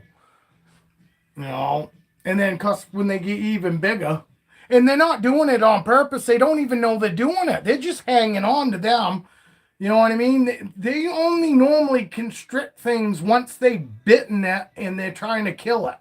If the snake ain't biting you and it's hugging you, it's just simply that they're holding on to you. They're not trying to do anything because if they were trying to fucking eat you or kill you, they're gonna bite you and wrap you like they normally do their prey. They're not just gonna go and constrict you and they constrict normally for a reason, you know.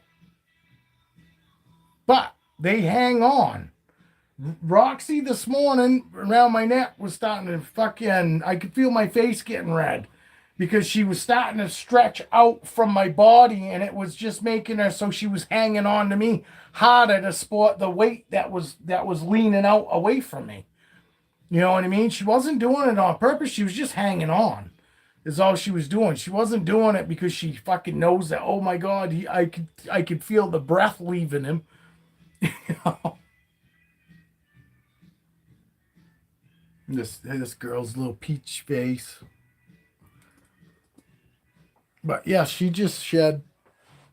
She might throw some iridescence.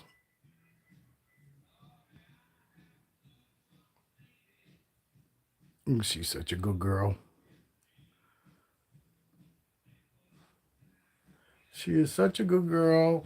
She's such a pretty girl. I love her racing stripes. Well, I love those stripes. Motley's are really pretty to me.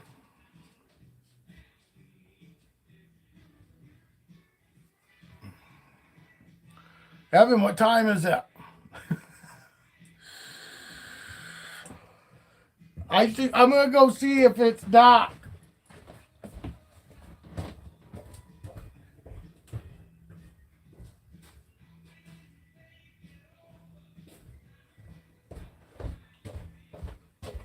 Well, the eclipse is happening here because it looks like the sun's going down and it's middle of the day.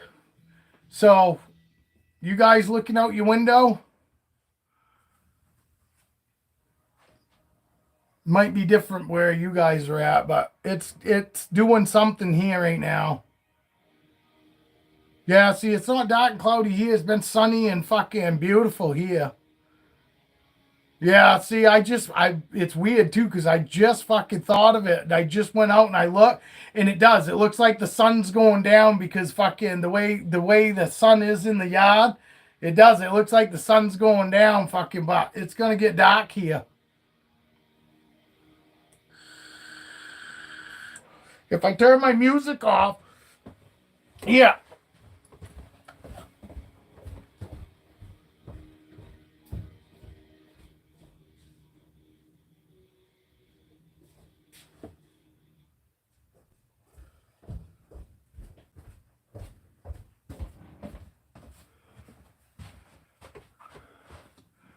Yeah, I turned my music off. I'll show you what fucking it looks like outside. See how dark it is? This is dark. This is, oh, dog. This is dark for, there's the sun. But this is dark for right now. And there's not, see that? There's not even a fucking cloud in the sky. Ain't a cloud in the sky.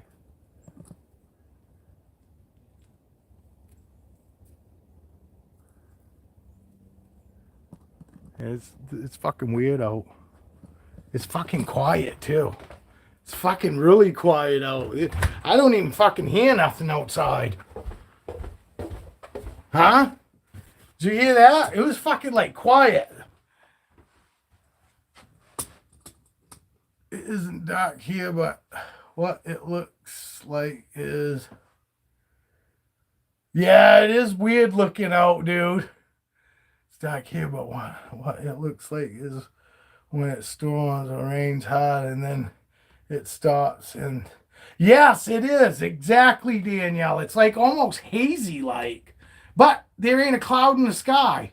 No birds, no, you're right. No birds singing or anything, and it's fucking, that's crazy. That is crazy, man.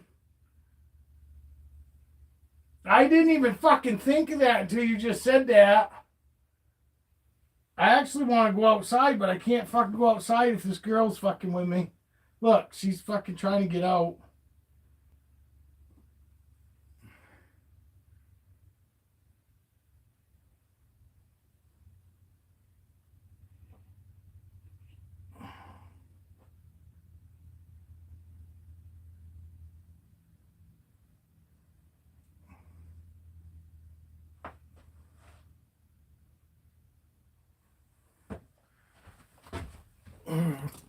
All right, I'm going to take you guys with me.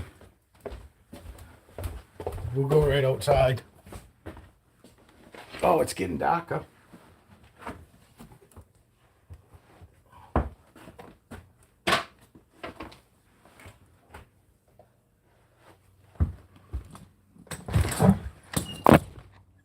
This is fucking weird out.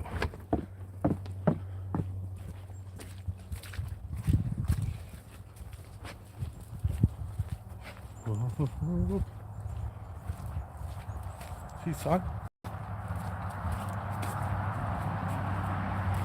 Bam. That's fucking weird, though. My old truck.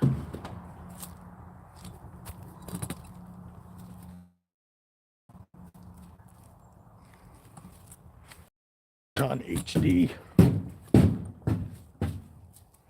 My bike's my buddy's bike. This one isn't mine. This one's mine. That's my wife's. You guys didn't see my wife's bike. That's my wife's bike right there. Whoops. Right there. It's a wife's bike. This is my shovel head.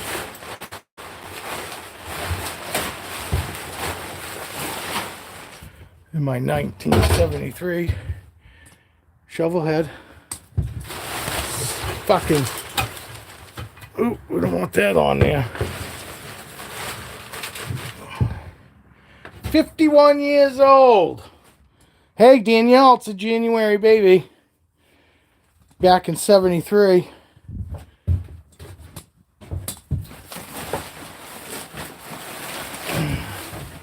I'm packing it for the first time all winter. Not bad for a fucking 73. That's my buddy's electric glide. That's my electric glide. And the wife's bike. Hers is a Holly too. These are all Hollies in here. We're a Holly family. This is my toy box. It's my grown-up toy box. Can't always be snake related, right? My generator. My generator. That comes in some fucking handy. See my license plate. My son says dirty pup.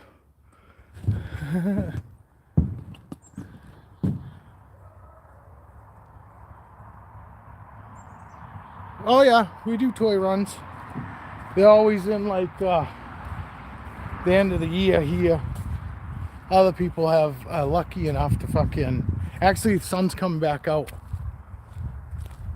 We're on the other side of it, I'd have to say. We're on the other side of this fucking crappy fucking eclipse. And look, I made it. I went outside and I made it.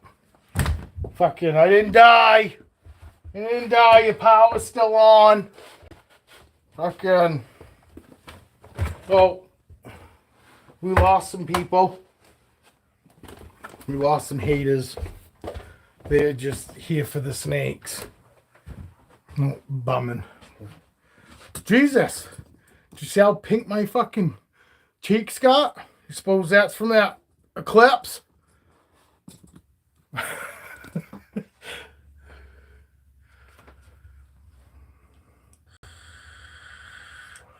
My wife rides on the back of mine more than she rides her own now. She used to ride all the time. She's that bad a rider than fucking 90% of the fucking guys I ride with. And most of them fucking don't like fucking following us because I ride on a white line. She likes to ride in the center. And she has for 15 fucking years. She's had a license for 15 years now. And she likes to ride in the center and I like to ride the white line. And fucking people don't like it when me and the wife are in the front because I fucking ride, you know, however my wife rides. Well, my wife fucking likes to take and leave everybody, you know, and I got buddies that get all pissed off because they're like, oh, she just fucking drives too fast. And it's like, well, fucking grow a set of balls. Because I don't ever fucking tell my old lady how to ride. Fucking ride the way you want to ride. You know, she doesn't ride stupid.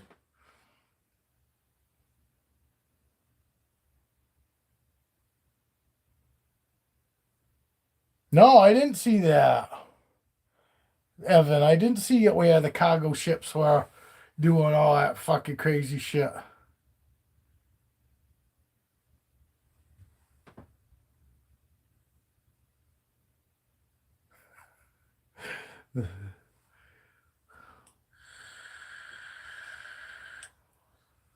No, I didn't see that, Evan.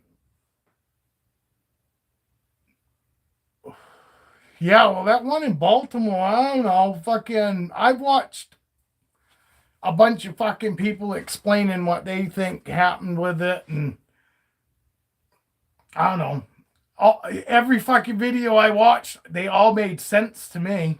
You know what I mean? It was, so I can't fucking, I don't really have an opinion on it. I mean, I just know shit fucking does happen. You know?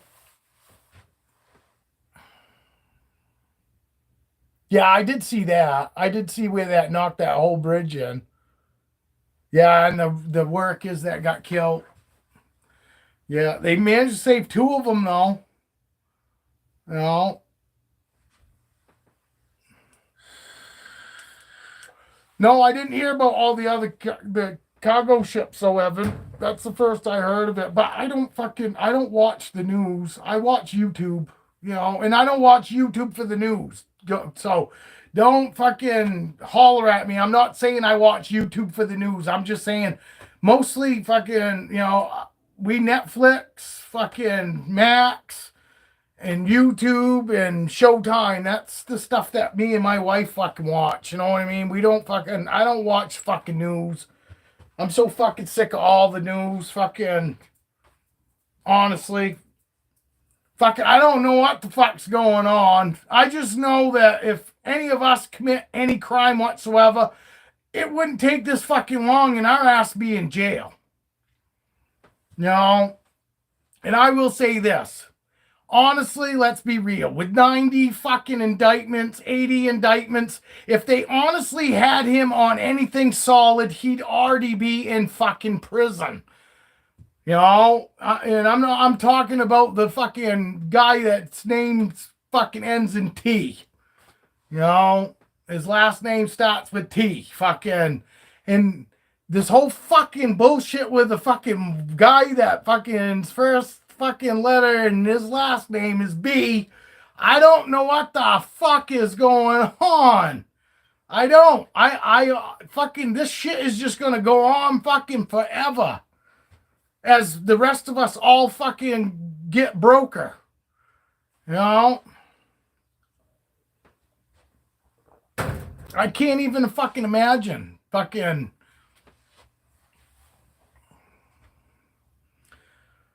Yes. I just don't know what the fuck's going on, but it's starting to fucking really piss me off. And it's not pissing me off about the Biden whole Trump fucking thing. The thing that pisses me off is if it was fucking any of us, we'd already be in fucking jail. Something would already fucking come out with all the evidence that I fucking heard.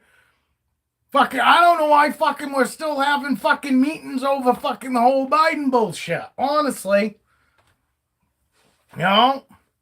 I don't even know why fucking they're still playing this live shit and making it like it's fucking happening right now. Normally you gotta have a fucking person that got fucking wronged. Nobody got wronged in that. Fucking Jon Stewart fucking appraised his house over 800%. Let's see Letitia James go after fucking Jon Stewart. Ain't gonna happen. But Jon Stewart was on fucking national TV fucking shitting all over Trump fucking for what supposedly fucking is so horrible. But fucking Jon Stewart actually fucking, there was actually somebody that he wronged. He fucking fucked somebody over. In Jon Stewart's case, fucking there was nobody fucking, Trump didn't fuck anybody over. On the cover letter from their fucking attorneys, that accountants, on the cover letter said, fucking, this is what we came up with, but do your own due diligence. Fucking, you go ahead and look into it. Fucking, he paid his loans off early. Fucking, there was nobody wrong. Everybody made fucking money. Fuck, you know what I mean? And it wasn't a ma-pa accountants. These were fucking the biggest fucking bank. And now they're trying to say that the fucking guy that gave Trump the money to pay for his fucking, hi honey, to pay for his,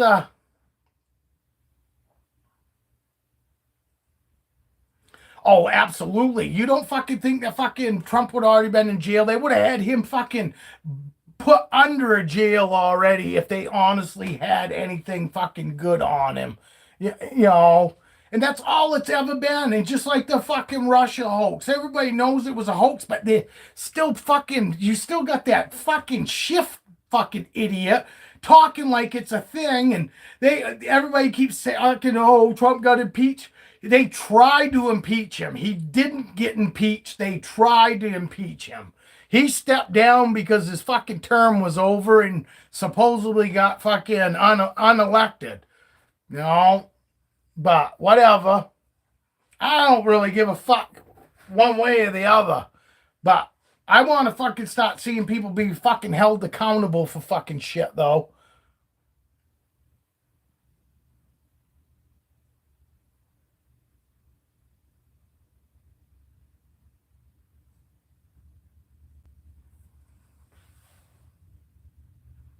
Yeah, they're trying to financially fucking ruin him, but he just made like $10 billion off that fucking X, that Truth X or whatever it is, or True Social fucking whatever. Fucking just made fucking like fucking $10 billion on that. Fucking, and they're not gonna fucking be able to do jack shit to him, and fucking eventually New York's gonna wake up and realize that fucking, and there's fucking proof that fucking, Letitia fucking campaigned on going after Trump. So you can't fucking tell me that she hasn't been one-sided in this whole thing, which is the way it's not supposed to be. Fucking, they're supposed to be open-minded. Nobody's fucking, innocent until proven guilty. But Letitia James fucking, her whole campaign was she gonna get Trump. No matter what, we're gonna get Trump. And they got multiple people saying, no matter what, we're gonna get Trump. What the fuck? You know? Just like that fucking, anybody see the CNN fucking thing where they talk to the crazy fucking broad that said that Trump raped her, and then they have her on fucking live TV saying, oh, it wasn't rape and it wasn't physical or anything like that. It just felt horrible. And they go, well, you know, normally when somebody says the grape word, fucking, it actually means sexual assault. You know what I mean? And she said it wasn't like that. And then crazy lady said, oh, most people think that it's sexy when fucking rape is mentioned. And I'm like, fucking who in the fuck right mind fucking thinks that rape is sexy? You know?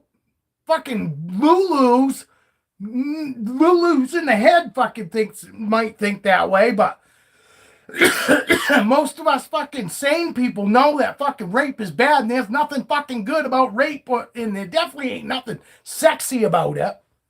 What about that fucking crazy bitch? You know? That's some crazy shit right there. Calls her cat vagina. Not her kitty cat, not her private parts, but she's got a cat she named Vagina. It is fucking disgusting, and to me, it takes away from the word fucking rape, for fuck's sakes. Rape is fucking a wicked serious fucking thing. And she's made a mockery of it on fucking national TV. How about when they asked her what she was going to do with it? They were like expecting her to say how much fucking shit she was going to do for women's lib and all that. And then all she fucking said she's going to do is go out and buy her friend shit. You know? Fucking bullshit. I mean, I don't know why people aren't disgusted by that. Because it's Trump. Because there's nothing out there that is worse than Trump. Rape is nothing. Trump's way worse than rape when you fucking talk to these fucking mofos. She should be in a mental institution. Because when her train really goes off the track, who the fuck knows what she's going to do? She has no problem fucking claiming that somebody raped her. You know? I mean, obviously she's not sane, because in the same sense, she fucking goes, oh, it wasn't really what people call rape. It wasn't physical or anything like that. It just felt horrible. What? What in the fuck could feel so horrible that's worse than physical rape? You know? And then they had to cut right to commercial when she said that. The guy was like, oh, we got to cut to commercial. You can tell it wasn't planned. They got to cut to commercial because they got to tell this woman, hey, fucking, you know, you're going to make it look like Trump's really bad. This doesn't sound that bad. You made it sound like he didn't do anything. Maybe he just gave you the sexual eye stare, and that you felt rape from it. Fucking dumb bitch. I don't know. Whatever. No, I just don't even. I think it's funny. And the worst part about it is they know that fucking Biden's not gonna fucking win. Right. You know, legally. That's what scares me, because they know. You look at the polls. Biden's not gonna win, but you watch. Somehow he's gonna win because these fucking mail-in ballots that nobody even makes sure that they're actually the people that fucking sent them in. You know? That's fucking bullshit. Fucking trying to say that having to fucking show your fucking ID is racist. Fuck you. Yes, me too, Danielle. You know? Fucking mail-in ballots. That fucking... I guarantee you somebody's been sitting around for 2 months right now signing fucking names and filling out fucking ballots right now. You know, Biden thought that all these illegal immigrants were all going to vote for him, and they were going to let him fucking vote because mail-in ballots. Here, fill this out, even though it's not you, just fill it out fucking like it is you and send it in. That's fucking bullshit. And these fucking computers. Let's go back in small towns where I've lived in and grew up in. There was literally fucking people counting the fucking ballots. Fucking, there should be literally people counting these ballots, not these fucking machines that can be programmed to change ballots.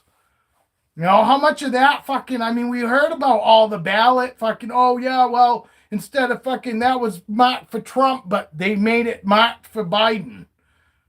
You know, funny how we all went to fucking bed thinking fucking it was going to be a landslide. Trump was ahead and all that. And then all of a sudden they shut down the fucking counting and all that for like 3-4 hours. And then boom, oh, guess what? Biden's fucking ahead now by a lot. And it's like, how in the fuck did that even happen?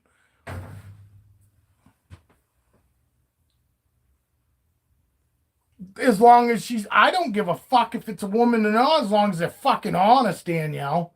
We just need a fucking honest person in the fucking White House. What we need an honest person to be in the fucking, to be president. I don't give a fuck what gender, what fucking race or anything. We just need a good fucking honest fucking person that looks out for the best interest of fucking the people in the country. You know? Fucking, that's why I like Trump. I fucking wanted Trump because, like Ross Perot, when Ross Perot fucking ran years ago, he had enough fucking money. He didn't need any fucking money. Nobody was going to be able to buy him off. That's why I fucking wanted Trump in the beginning, because nobody could buy him off. He's not just going to take fucking money and push their agenda because he wants to fucking get rich off fucking people. You know, the motherfucker didn't even take a check. You know? I mean, people need to start doing their own research into fucking Trump's actual background, and they'd be surprised at how many fucking people of the minority that he's actually helped out, you know? Fucking, and I'd say most everybody is figured out what the fuck's going on now. Because you hear a lot of the black community fucking ain't fucking down with Biden anymore.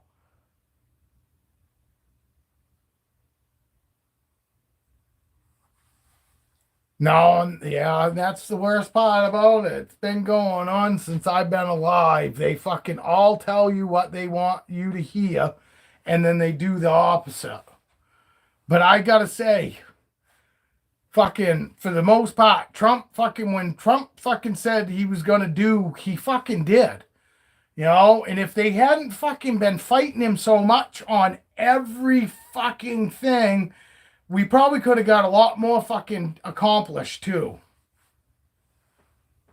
You know, and fucking since Obama got into office is when we saw the fucking big separation.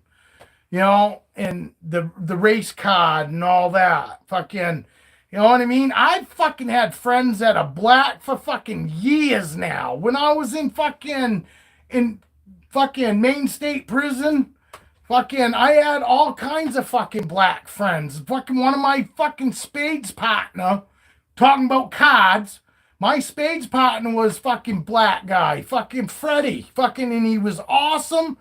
And he talked the talk, fucking, like they all do, but he was a good, genuine dude.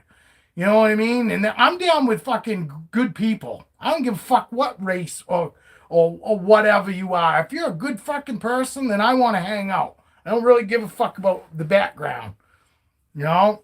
As long as fucking you're a good person, fucking, I'm cool. I just soon hang out with you. You know? Fucking, I used to have a black guy that used to meet up with me, and we go get coffee at Dunkin' Donuts, and then we go take a big loop around.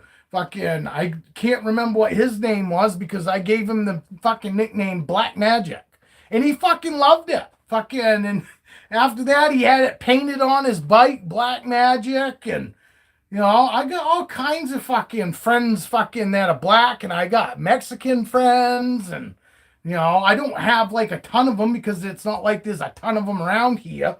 But, you know, I'm down with fucking good people. If you're a good fucking person, I'll hang out with you. You know? I don't care about all that bullshit. And I don't think fucking most people do. I fucking think 90% of people nowadays don't give a fuck about all that shit. You know, yes, we realize that that shit goes down, but let's be real. You see it on both sides. You can see fucking white people being a fucking complete fucking idiot, and you can see the same thing on the other side. Fucking, and anybody that fucking thinks that fucking only white people can be racist, that black people can't be racist, how in the fuck does that even make sense? I don't know how the fucking people can even have it come out of their fucking mouth and not feel completely fucking stupid and retarded. You know, saying that fucking only one race can be racist.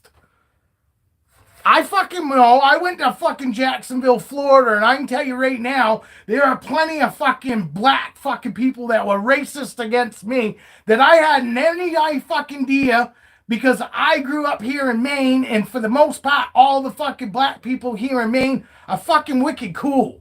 You know, gangs and all that. I go to Jacksonville jail, and fucking, you want to talk about fucking people that were racist? Holy fuck, man. I wasn't. Never even, you know, I had fucking black friends, and I get fucking thrown in there, and then fucking I'm being called a cracker, and fucking, you know, watching fucking white guys get beat up fucking almost every fucking day, because there was like 6 of us white people and with like 75 black dudes, and a lot of them were fucking, you know, in gangs or whatever. And I'm not saying that fucking, you know, for anybody that just stepped in here, I'm not racist. I got plenty of black fucking friends. But down there, I fucking had the heat on me. And I wasn't like that. You know, never was brought up fucking being racist, or anybody in my family talking bad about any other fucking race. It wasn't. Fucking, you're either a good person or you're not. Nobody fucking gave a fuck what color you are. You know? It's just fucking stupid. Fucking stupid. Fucking people need fathers. But I don't just think that's all it either. You can't blame everything because fucking kids didn't grow up with a father. I didn't grow up with my father. You know, I had stepfathers, multiple stepfathers. My mother married fucking 4 different fucking guys, had 3 different kids by 3 different fathers. You know what I mean? Fucking, but I wasn't a piece of shit. You know? Yeah, I went to jail, but that was on my own doing. That wasn't because of the way I was brought up. I was brought up fucking knowing what right and wrong was. Fucking, that was on me. You know? Wasn't looking for attention. I just like doing stupid shit. I got caught. I wasn't good at it.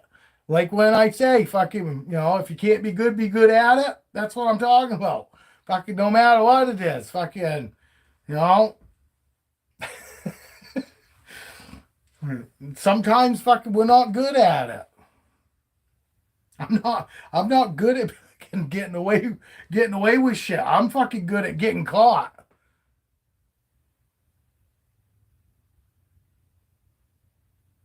Fucking right, Danielle. Well, that's it. But I totally get it, you know? And honestly, Danielle, it's no easier for a fucking single father to bring kids up either. Because the worst part about it is when you got one parent, you got that one parent that's got to be the good guy and the bad guy. You know? So that's the shittiest part of it. You know, it's nice when you have the other one because you're not always got to be the bad guy. The other person can take that role sometimes. You know what I mean? So the kids feel like fucking there's togetherness and fucking, you know, this family is run like this. You got fucking this person, that person. They're both gonna fucking make sure you do what fucking you're supposed to do no matter what. But it sucks when you're a single fucking parent because you got to be the fucking bad guy and the good guy. And the fucking bad guy's the only motherfucker that ever gets fucking remembered. All the fucking shit that you do good for them and what they fucking think is awesome, That one fucking time that you have to be an asshole and ground them and stick to your fucking groundation, that's all they fucking remember. It ain't till they fucking move out that you actually get to fucking benefit any of it. That's when they realize, and they will come to you, because my kids did. You know, my kids fucking thought I was the fucking biggest asshole growing up. But now my kids have all come to me and said they know exactly, especially the ones that got kids, my daughters. They got kids of their own now. You know, Kayla's got a boy and a girl, and Morgan's got a daughter. And they, all of them have come to me and said they know exactly why I was the way I was now. You know, they didn't want to fucking, they didn't like it, and they didn't want to accept it, you know, when they were kids. But now they know why I was the way I was, and they always respected me. As opposed to my son's mother that just let him do whatever the fuck he wanted, and he had no fucking responsibilities whatsoever. He's got no respect for his fucking mother now. You know, and it wasn't because of me, because I never fucking talked about his mother in front of him. I always told everybody, fucking, I didn't let anybody talk bad about his fucking mother. Yes, I knew plenty bad, and I fucking had plenty I could have fucking talked about, but that's not my job. My fucking son now looks back and he knows exactly how his mother was, and it's not because I fucking said jack shit. She said plenty about me, granted. Believe me, you. Fucking, he heard plenty about what a piece of shit dad was. Fucking, even though dad wasn't a piece of shit, I fucking paid my child support. Fucking, I paid more than my fucking share.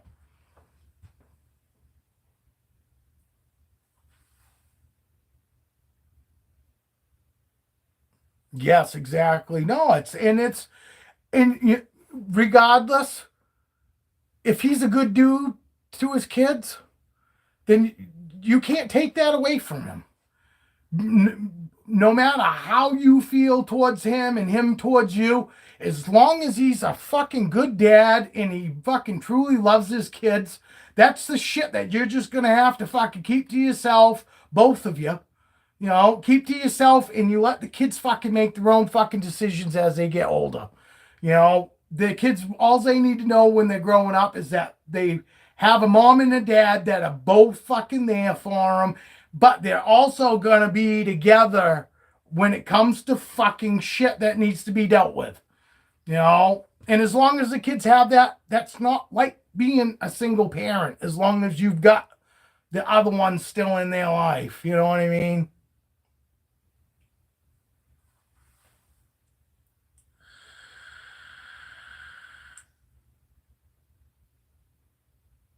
Yeah, that's too bad, Danielle. It's too bad. And they will realize it. It sucks though, because fucking to your kids, he still does no wrong, even though they know that they're not getting treated the same. That's dad. And dad's fantastic. Dad gets away with all kinds of shit because he's dad. I know, fucking, I know all about it. And I'm in it. It was in with me. It was mom. You know what I mean? So I'm not shitting on your kid's father. I'm just saying I know exactly what you're saying. You know what I mean? But instead of a dad, it was mom. You know what I mean? So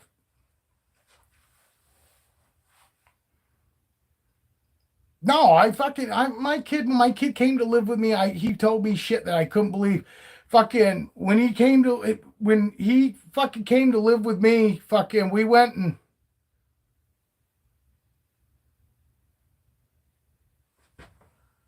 yeah, most of you fuckers don't ask for child support because you just rather have the fucking man be in their life as opposed to asking for child support. Because most women feel if I go after him for fucking child support, he's just going to get mad and he's not going to want nothing to do with his kids. But you know what? Your kids deserve better than that. Your kids deserve fucking to be able to have that financial fucking help. You know, I hate to say it, Danielle, but I'd fucking go after it. If you can get help for your kids deserve it. You know, and you know damn well your kids deserve it. You know, it's just a shitty choice on his. I fucking was there for my kid. I had my kid fucking, and I paid child support. You know, and I was more than happy paying child support because I wanted to fucking still fucking provide for my son. You know what I mean? But I totally get that. I know I've talked to plenty of fucking women that say they don't ask for child support because they just rather have the father in their life as opposed to getting financial help and not being there. And I do get that. But overall, the fucking kids deserve fucking, if there's a way they could have a little more, then that's the way it should be, because he should fucking want to be there for his kids and fucking step up and fucking help out financially for him. A real fucking dude does.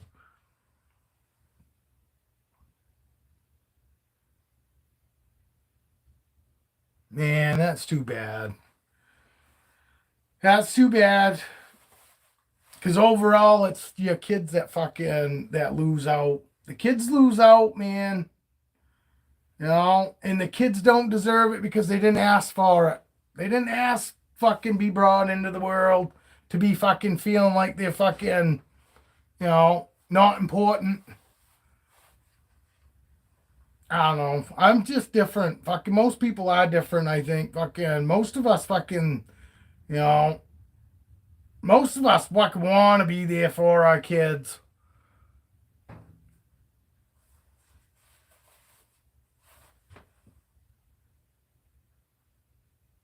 Oh, absolutely.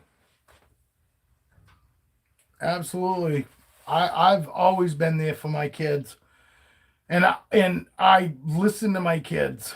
You know, if the fucking kids told me they were being wronged at school by the teachers, fucking you bet my fucking ass went right in there to find out what the fuck's going on. And yes, I did believe my kids because my fucking kids were good kids. They didn't lie. Fucking my kids knew fucking the worst thing that they can do to me is fucking lie to me. Because fucking I can't stand to be fucking lied to, whether it's a kid, a grown up, or what. Hey, what's happening, fucking Geo?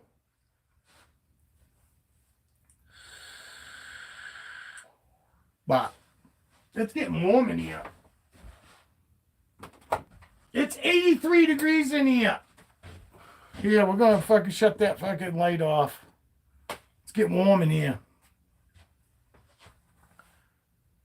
If he calls, let's get in the phone.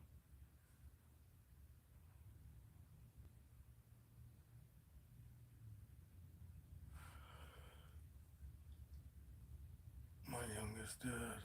My youngest dad. I just don't speak to him, and if he calls, I'll hand my son the phone, but I start giving him information. My wife, my ex-wife, and I did that for like 2 years, Danielle. Fucking, we were separated for 2 years. I had somebody else, she had somebody else, but every time we talked, it wasn't just about my son. She'd go, "Oh, what are you doing this weekend?" And because we were friends, you know, I'd tell her. But 2 years later, it felt, minus the physical relationship, it felt like we were still in a relationship because we knew exactly what the other person was doing all the time. So even though we weren't fucking, it was still like we was fucking still together, you know? So I finally had to tell my wife, look, and if it doesn't pertain to our son, I don't want to talk about it.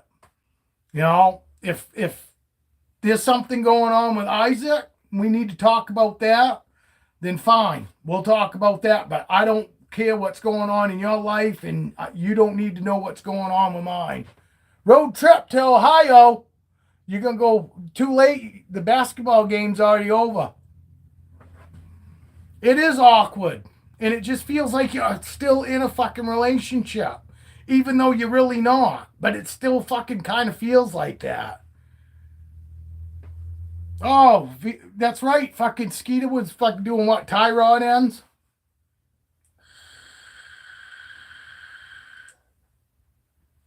Did you fix your band, Skeeter? He must have. He's taking a road trip.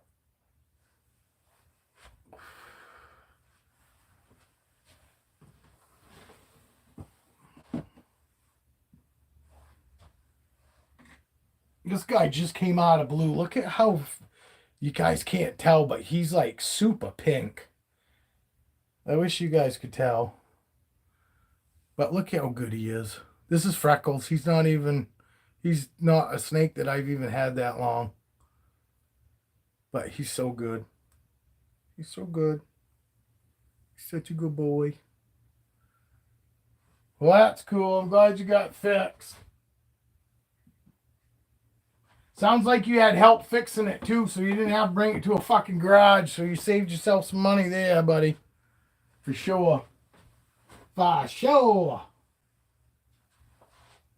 God, it is. It got 83 fucking degrees in here. With 41% humidity. Speaking of that, I gotta go open some fucking windows up.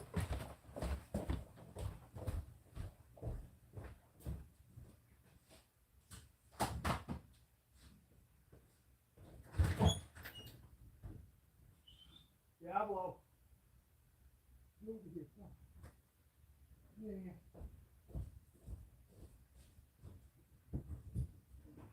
Come on, get in here. Get in here. Jeez, I forgot my dog outside.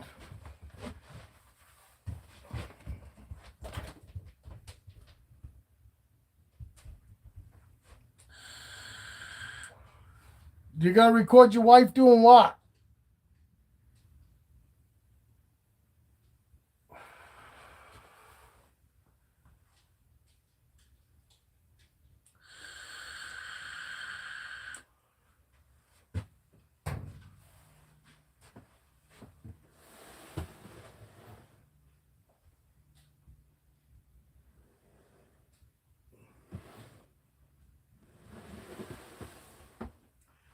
That bastard. Blaze took a piss in that tub already with her. That's normally the first thing that happens when you stick them together. You pair snakes, and one or both will piss in the fucking tub like they're trying to entice the other one to have sex, which I don't even understand why that would fucking make anybody fucking...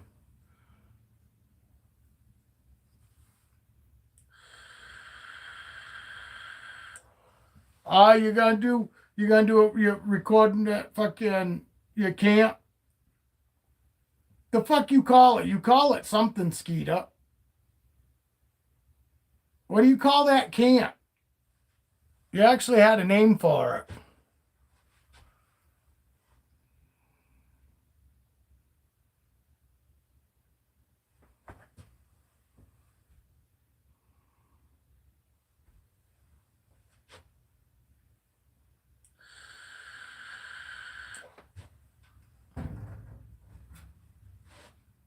Got fucking hot in here. Stealth camp. There we go. I knew you had a name for your camp. I saw it.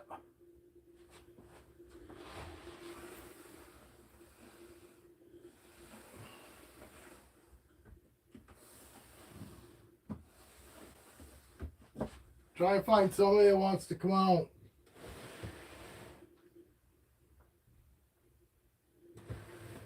You want to come out, girl?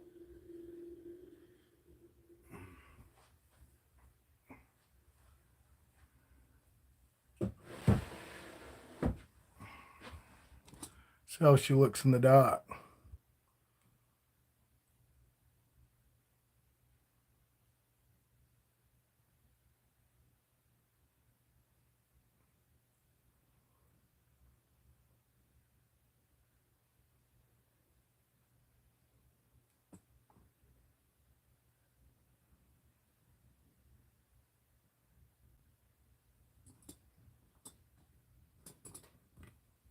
Oldie driftwood.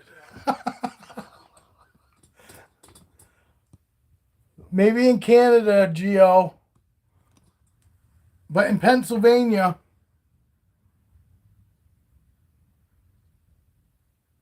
It's different in Pennsylvania. Pennsylvania's got their own rules.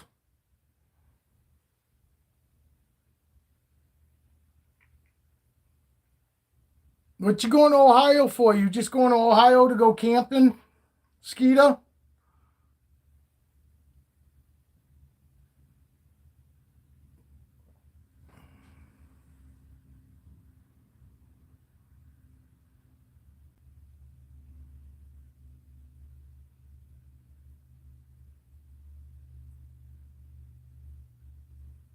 God, there's a long pause.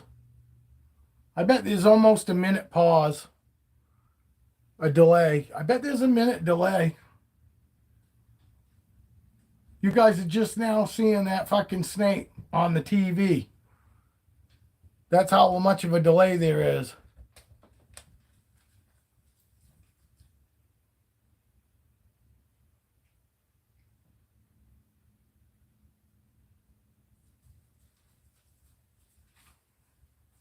Yeah, she does have a crazy pattern, Evan. Do you see how long that fucking pause was?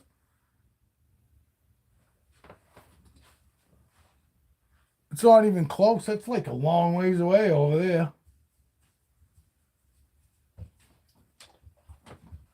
Watch how long it takes before the fucking phone comes back around. That's how much of a fucking delay we got.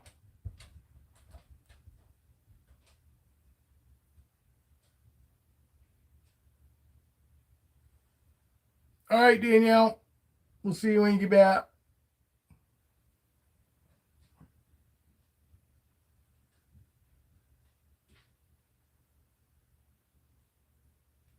Hopefully she don't trip.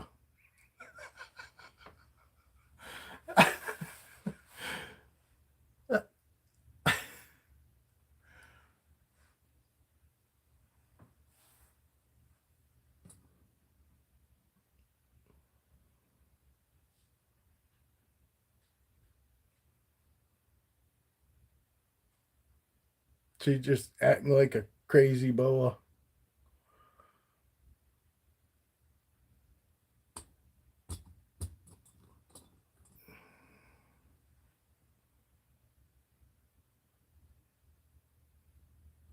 Yes, I got to get rid of that tank up here. I gotta find a home for it because I'm gonna set up two tubs. That tub that Danielle's in, that tub that Brandy's in. I'm gonna stick Callie in because Callie doesn't need that big of a fucking tub.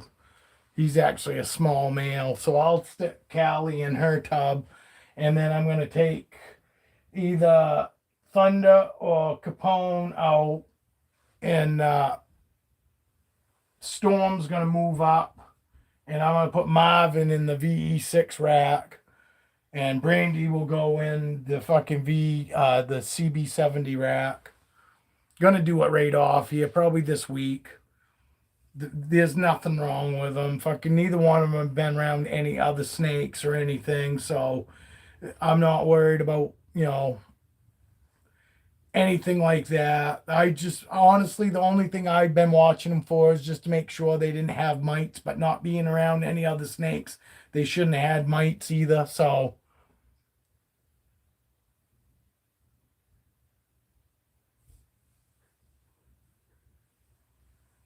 yeah, that's cool. Awesome, Geo. It's there ain't no better feeling than when fucking snakes fucking eat. You know,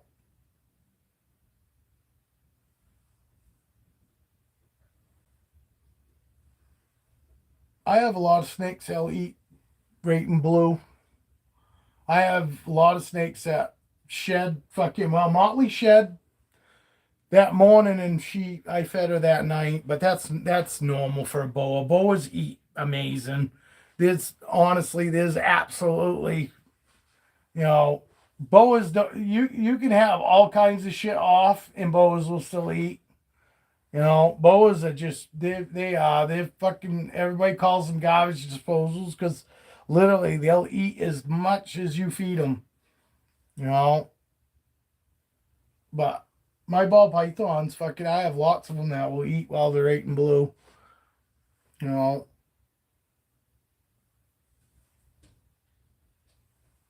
and I'll still offer even when they are in blue. If they don't eat, then I just offer it to them the following week, and then they'll eat for sure after they shed.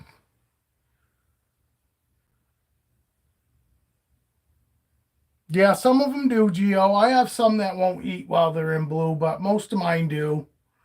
You know, but it it's not really a big deal. You just wait till after they shed, then offer it to them then, and normally they always eat for sure. But I still offer because I got enough snakes too. If I offer one that's in blue and it doesn't eat, I've got other snakes I can feed it to. You know what I mean? If I only had a couple snakes, I'd probably wait till after they shed, and as opposed to taking a chance of throwing food away, because that's what I did. In the very beginning when I only had a couple, I'd wait till after they shed before I even offered food because I didn't have enough snakes that if fucking they didn't eat, that I didn't have somebody else to feed it to. But with all these snakes now, fucking, I'll still offer it to them. They either take it or they don't, and if they don't, then offer it to them the following week. No, it's not really a big deal, but I could just wait too, and it wouldn't hurt them a bit. Gio, you missed it. I had a snake come right out, almost whacked me right in the face. Feisty, because she's in superfood mode since I've been pairing her. And she's been gaining a lot of weight. She gained like 300 grams in the fucking last two sheds. No, and that's the other thing too. Fuck yes, exactly, Geo. If you don't have snakes that are the same size that can eat that meal, you're better off waiting. Without doubt. That fucking absolutely totally get that too. Because I forgot that fucking aspect of it too. Because if you don't have something else that's big enough to eat that same food, you're just better off waiting. Feisty I am over there, not this girl. Feisty in the tub. Fucking, I'm pairing Feisty, fucking my fucking clown 100% het for albino, and I'm also pairing my leopard pastel 100% het clown. And I'm pretty sure that my leopard pastel is actually fucking knocked up. I'm pretty sure. But it's a waiting game now. You know. Hopefully, within sometime this summer I see eggs.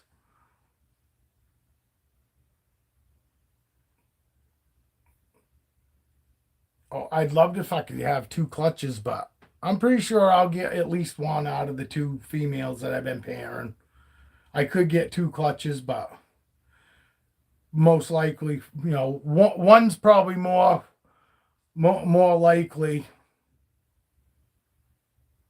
Oh, it fucking could be for a couple months, and that will be fucking to see ovulation.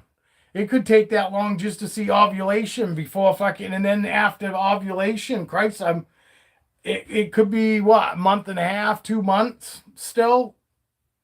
You know, it's been fucking over 2 years since I've had my three clutches, so I fucking forgotten more than I remember.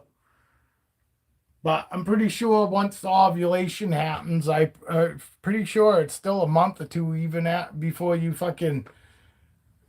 get fucking eggs. And there's a fucking pre-lay shed, and then normally like fucking 7 days after they do that pre-lay shed, they start fucking spitting eggs out. But there's no fucking guarantee on what the actual pre-shed is. There's no like, oh, fucking count from here and that's your pre-lay. Once you see ovulation, then you start watching after they shed. Each shed after that, you start watching and hoping that that's the pre-lay. But you'll know within 2 weeks if it is, because you should have eggs within 2 weeks of that fucking pre-lay shed.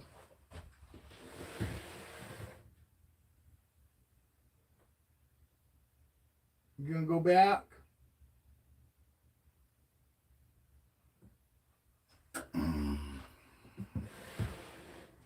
Guess you don't want to go back.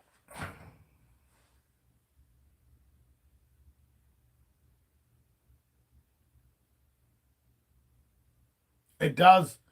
It does, and there's no guarantee, Geo. You know, fucking for one thing, you're not even guaranteed that the fucking female is gonna fucking breed with the male you have. You really ought to have 2 to 3 males for that female. Because, like I said, you're not even guaranteed that the fucking female's going to take to the male that you throw in there, or vice versa. It's not just the female, too. The fucking male might not be into the female. I've got a male that fucking will not breed to my fucking, my pied 100% het for albino. He fucking will hide in her water bowl and won't come out of it. Fucking, he's scared to death of her. You know, so just because you pair them fucking doesn't mean that they'll even lock. And just because they lock doesn't mean you're going to get eggs. You know, it's a lot. There's a lot that goes into it that fucking people don't realize. There's a lot of luck in it. You know, and a lot of people that have bred snakes over, you know, multiple years, that's just exactly what they claim too, that there's a lot of luck involved. You know, right when you think that you've got the, you know, the winning fucking, the guarantee, right when you think that you got the guarantee way to make sure that you get eggs, you don't get eggs.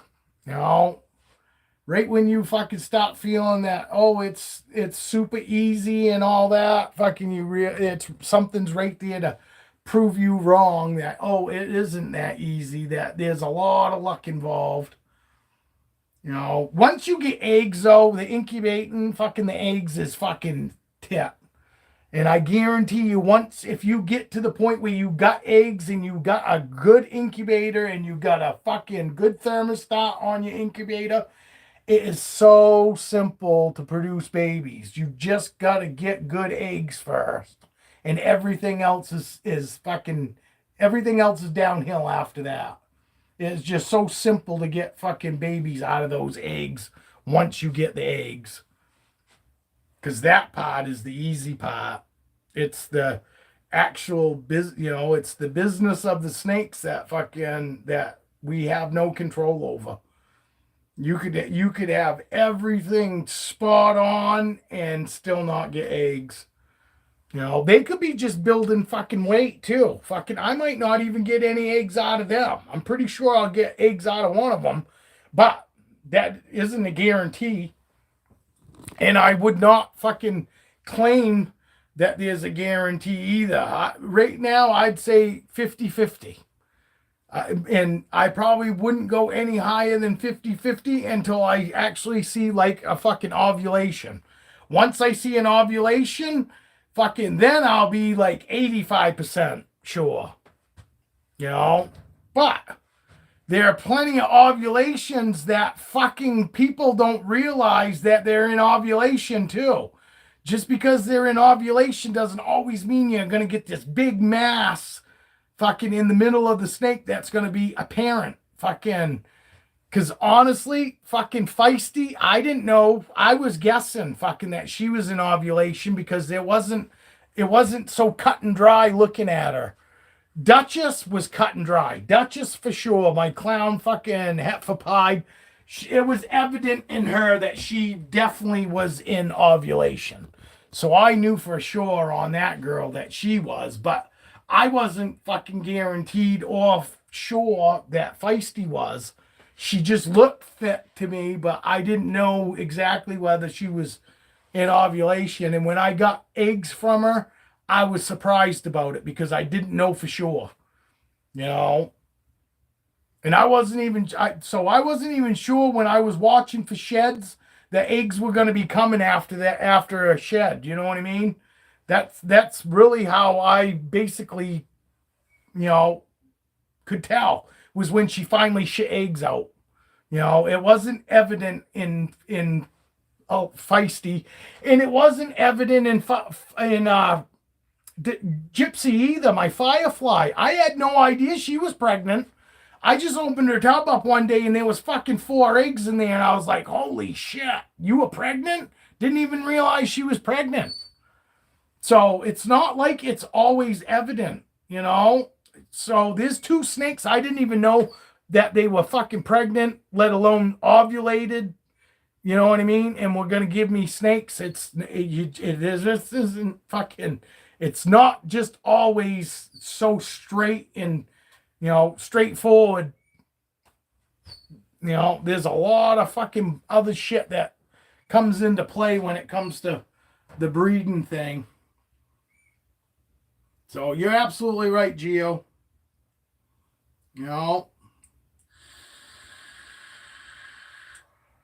There are people that go and they buy the most perfect fucking male and the perfect female and fucking, that will give them exactly what they want, and they fucking pair them and they won't lock. It happens more than fucking people realize. Just because you got the perfect male and the perfect female does not mean that they're gonna fucking mate with each other. But there are things you can do, like you can, if they're not locking, you can take like another male shed and throw it in there with the female, and then throw the male back in that you want to pair it with, and sometimes that will get the male to want to fucking mate with the female because he smells that other fucking male in there and he's like, fucking, I want to mate with her, and before this other male does. There are ways that you could try to trick them, but it's still not a guarantee. Just even throwing sheds in there doesn't necessarily mean that the fucking male's going to want the female or vice versa. You know what I mean? Sometimes you got to throw a female shed in there to get the female thinking that male's going to get, going to get another female. And I have tried the male shed, putting it in there for my albino heifer pied male that I said was scared to death of my pied 100% albino female. I put a male shed in there hoping that maybe it would make him want to do the business with her before some other male does, but it didn't happen. See how nice and chill out she is now? Sitting there, and she'll sit like this forever now. As long as I don't do something to make her fucking feel like she needs to move, she'll sit just like this for hours, literally.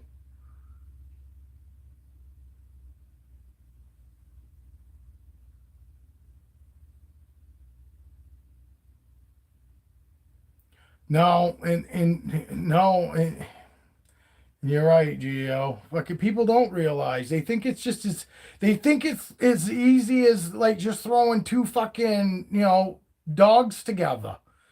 But even that, sometimes the fucking females don't take to the fucking males, don't want nothing to do with them. It's the same way in fucking snakes, and it's the same way with dogs. Just because you fucking throw dogs together doesn't mean you're going to necessarily get puppies all the time either. It's not just straightforward. You throw snakes together and now you're going to get snakes. You also got to fucking catch it right when the females are actually building follicles, where they're actually, wanting to fucking, breed and have babies.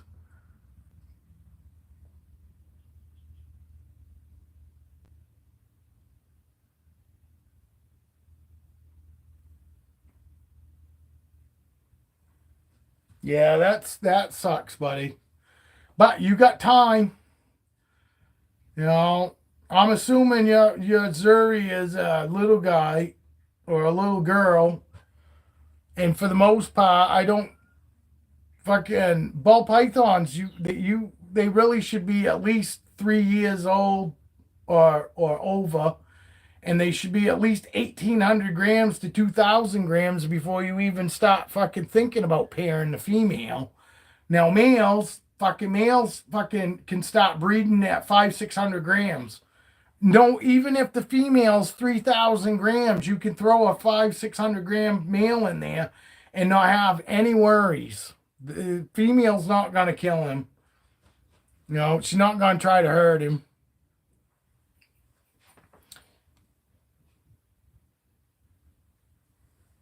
Yeah, yeah. I mean, I got people that are gonna throw. I got a buddy that's gonna send me snakes from Florida to pair with my boas if I ever decide to pair with my breed my boas. But I doubt I'll even bother breeding my boas.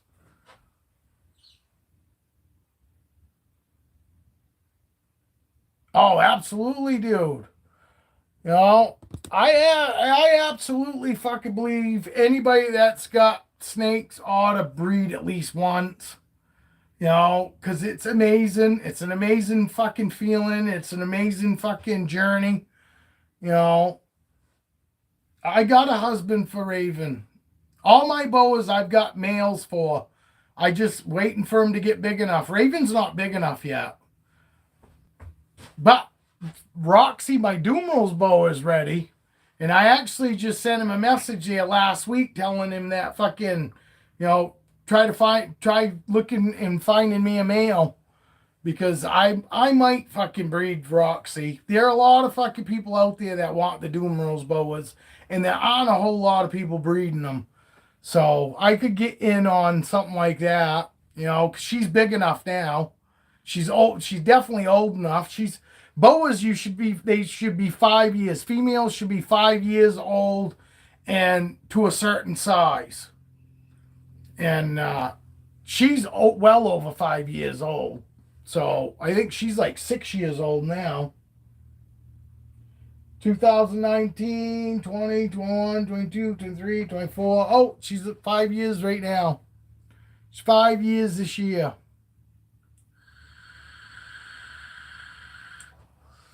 No, there aren't many out there. Jason's Exotics, and I know of a few other small time breeders that are breeding Dumerals, but they're having the same issue that most small breeders do. They don't have some big name, and Dumerals boas aren't, a big sought after boa, which I don't understand why, because I think they're fucking wicked underrated boa. They are some of the fucking chillest boas you're gonna ever be able to fucking buy and have for pets. I mean, they are.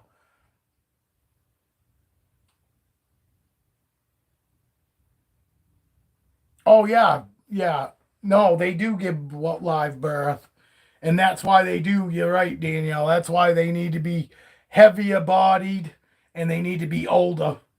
You know, and breeding boas is a lot harder than ball pythons. Just because you throw a couple boas together and they fucking actually lock and all that, it's a lot harder to get live boas. Lots of people get lots of dead ones. Lots of fucking people don't get anything but dead birth. You know, so boas are a lot harder. You gotta fucking keep everything a lot fucking controlled because they do fucking give birth themselves. There's no incubating them for them. You know what I mean? So you gotta have your fucking enclosure spot on in order to fucking produce boas. And that's another reason why I kind of, said that I probably won't fucking breed any boas because it's a lot harder and I would hate to fucking breed a bunch of dead babies, and they have big clutches or litters. Boas have fucking huge litters too. They can have 20 snakes, 20 or more, you know. Oh, absolutely, I agree. I like watching fucking any part of it. I've even watching the ball python spit the fucking eggs out. I actually got to watch fucking 3 or 4 eggs get spit out, you know, because I caught it in time. Duchess was spitting her eggs out when I opened the tub up. Fucking one of the eggs was coming out as I opened it up, and then I sat there and I kind of watched it for, the next one I think, and then fucking And Feisty, I got to watch Feisty fucking spit out her last egg. So I got to watch like 3 eggs, actually being spit out. Like I said, fucking Gypsy, I had no idea she was fucking pregnant. You know, again, I just opened her tub up one morning and I go, holy fuck, there's 4 eggs in there. So this girl's just now moving around. See if I can put her back.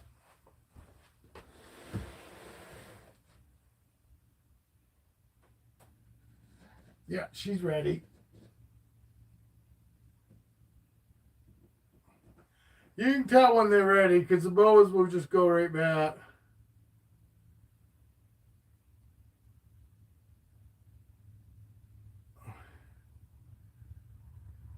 I hear you, Gio. There's nothing wrong with that. I still like watching mine shed. You know, I caught Brandy the other day. I took a short video and I took a couple pictures of her shedding. She had her head cap, her complete head was peeled right back, sitting on the back of her neck back to fucking, and I took a picture of that. Fucking, she had just shed and she ate that night. She shed fucking during the day too. All my other snakes normally shed like first thing in the morning or late at night. And Brandy was shedding in the middle of the fucking day, which was kind of weird because, like I said, most of all my other snakes, they all shed first thing in the morning, like overnight. You know what I mean? Late at night or fucking first thing in the morning. You know, that's normally fucking. I don't normally see too many sheds during the middle of the day. It's in the morning or late at night. So that was kind of cool. But you wait. There's all kinds of shit that's gonna fucking keep your interest. The first time you watch, you get to watch it eat, not eat, but drink. You know, a lot of times, fucking, a lot of us don't ever get to see our snakes drink. I've seen a ton of them drink. Fucking, Cleo. I have a lot of snakes. I'll open up and they'll get a drink right there in front of me. Getting in the bowl as I pull in the drawer out or the tub out, and they'll sit right there, and the only thing you see is like up underneath their fucking throat will like, you don't even see like their mouth opening up or anything. You just see like their throat, like them swallowing or whatever. It's kind of fucking cool. Cause they don't like gape their mouth open. It's like they stick their fucking face in there and they're just like sucking it through their lips. But all kinds of that shit fucking in the beginning fucking, makes us all fucking ooh and ah over. I still do. I still like fucking catching my snakes drinking. I like catching them fucking shedding. I like catching them being a snake. It's what it boils down to.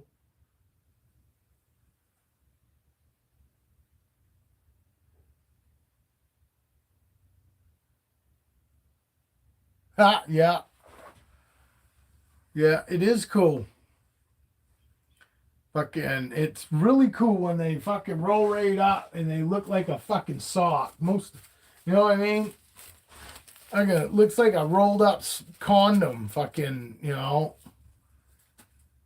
I got lots that I fucking unrolled, but here's another one.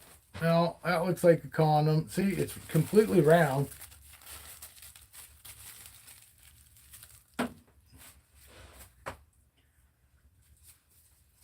Right down to that. Look, see how round it is? That was Motley's shed. Oh, I broke it. But that was Motley's shed from the other day. I don't normally keep them. I used to in the very beginning. I was keeping all my sheds, and I had like fucking like tons of them, like fucking ball of them. That were all because I stretched them all out. I'd fucking put them underwater, and I'd unravel them, unroll them, and I bet fucking that many sheds, fucking all out, but a ball of them. And then I just started throwing them away. Fucking, they, are not really good for anything, other than sending away to be tested. If you want to know exactly what's inside your snake, you know, so it does. It does look like an old fucking used rubber. It really does. Especially if you end up using that lambskin ones.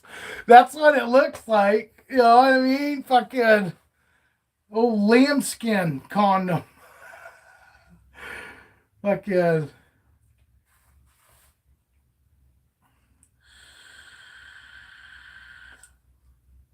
Yeah. Yeah, and it does. It works great. It works really good, Geo. You just got to be patient and get it wet. And they moisten right back up again. And you can. You just got to be patient. And once you figure out exactly how to unroll them when they're moist, either fresh, come right off them, then you can unroll them, or like you said, you put them in water, and you just got to be patient, and you can completely roll that shed all the way out. That's what I did with this one on top of here for Raven, because hers was all balled up too.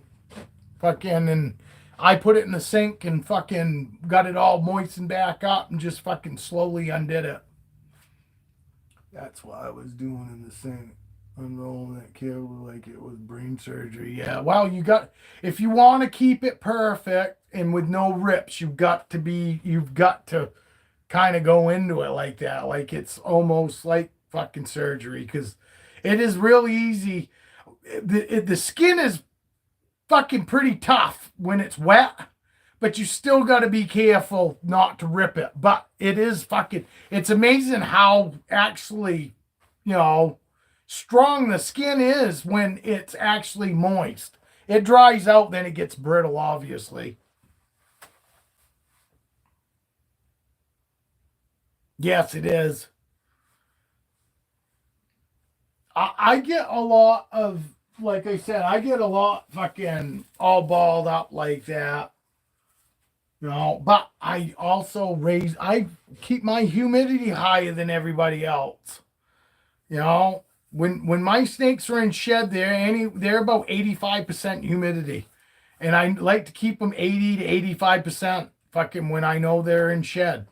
But I'm a 70 to fucking 80% normally anyway.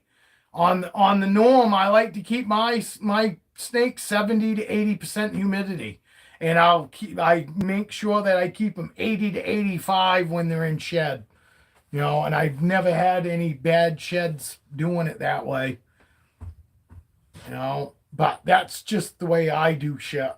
I know there are plenty of people out there that get okay sheds at 70%, but most of those 70% fucking sheds don't come out. They don't come out like we were just talking. They don't come out all rolled up, like a fucking condom. You'll at 70-75%, you'll get a lot of rips and a lot of tears. And it's the snake doing it. It's not from somebody unrolling it. It's from the snakes.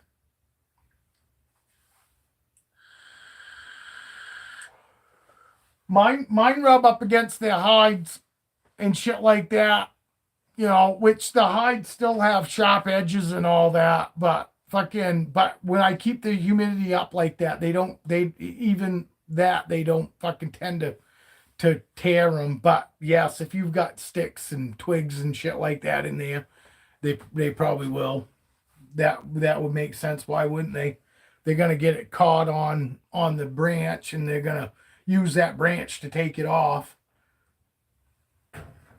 So yes, you're right. In an enclosure that you've got fucking branches and say cement blocks. A lot of people use them patio blocks and the paving blocks and all that for hides and shit. And obviously, if you got some cement rock or a rock in there that's kind of, abrasive, obviously you take a chance that it's gonna fucking rip this shed. But mine, for the most part, just use the side of the fucking tubs. You know, they'll use their tubs because this girl doesn't have anything. There's nothing sharp or any edges in here whatsoever. Her bowl is completely smooth, and she still gets, gets her sheds off no problem. But I don't get, I get a lot that don't have holes in them, and it's probably mostly for that reason. I don't have a lot of sharp edges and shit for them to get their skins caught on.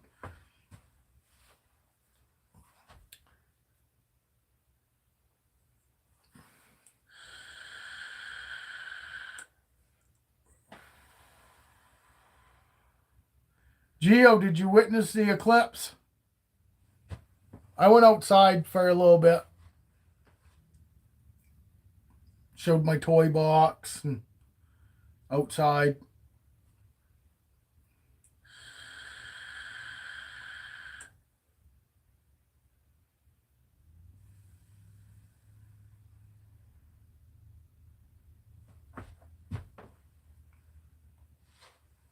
Nobody's talking now.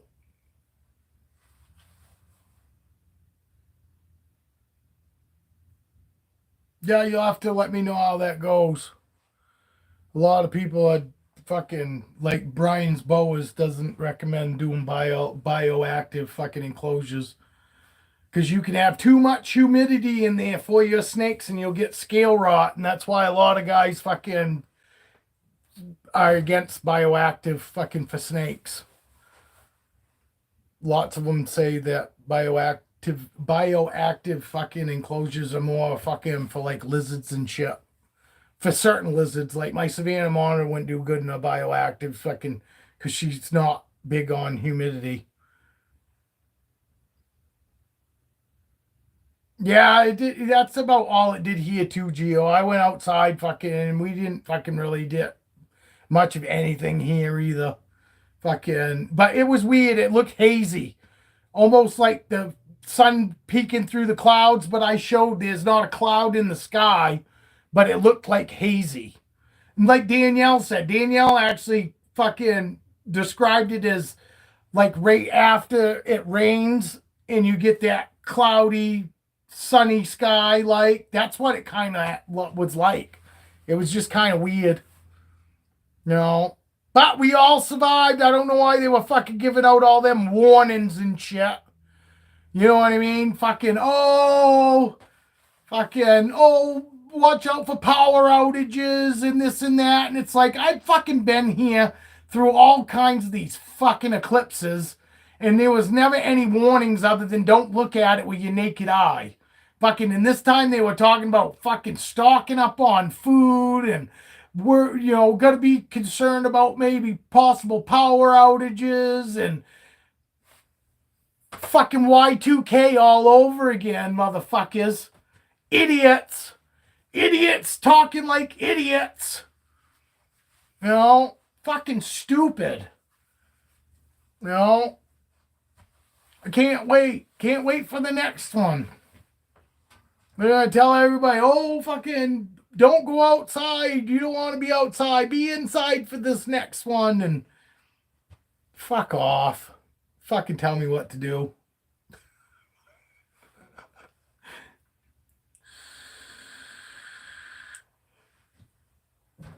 I want fucking, some people's were an hour different, so I would like to talk to other people though. In different parts of the country, it might have been more dramatic. It's not fucking power outages and shit like that. I mean, more dramatic as far as probably getting a lot darker. You know what I mean?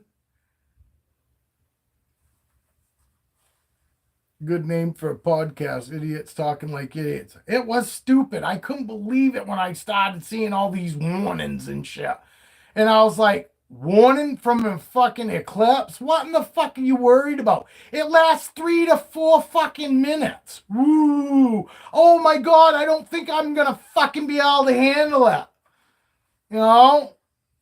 3, 4 minutes of my fucking life that I got no control over. Got fucking same control as you got on all the rest of your fucking life with the fucking eclipses going on and on.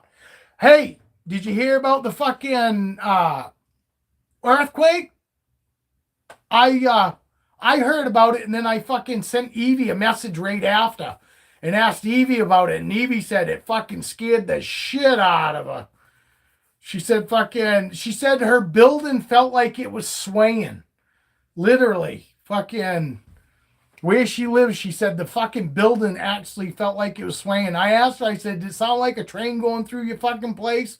Because the earthquake that we had here, that was like a 4, the biggest one that Maine had ever had, fucking probably 20 years ago now, we had one. It sounded like a fucking train coming, like a train coming down the fucking road and was headed right to our fucking house.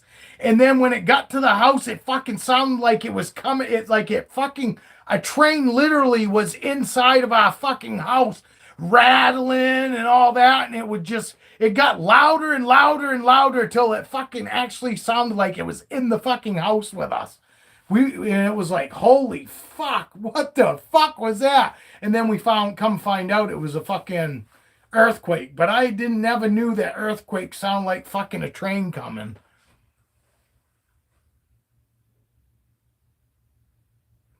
No, New York's like Maine. We don't normally get fucking earthquakes like that.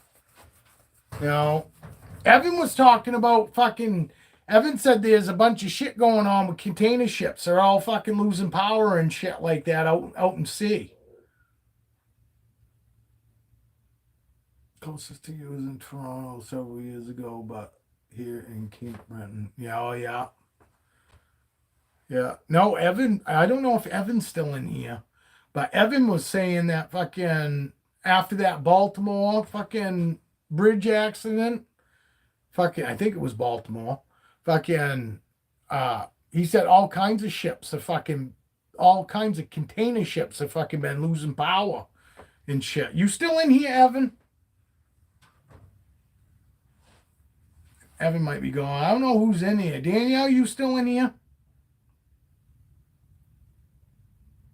Everybody might have taken off. The sun is supposed to be very active with flares and yeah, well, you got to look at the sun in order to fucking see any of that shit, and I'm not dumb enough to fucking look.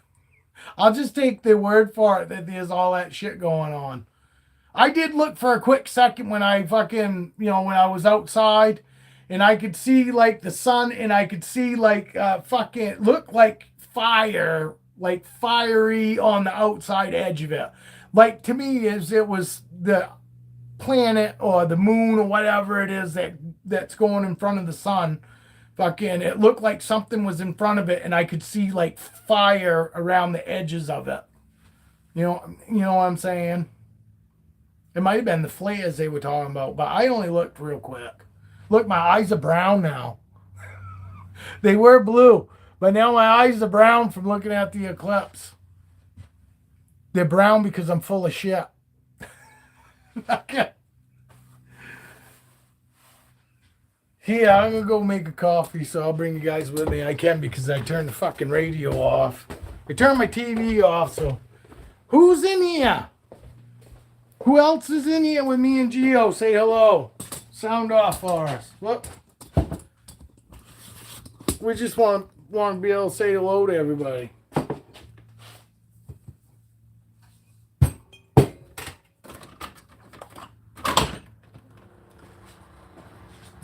Love my crew egg. House tour.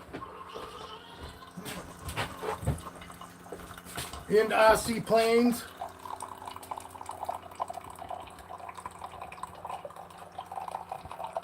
That's a 43-inch wingspan, wingtip to wingtip.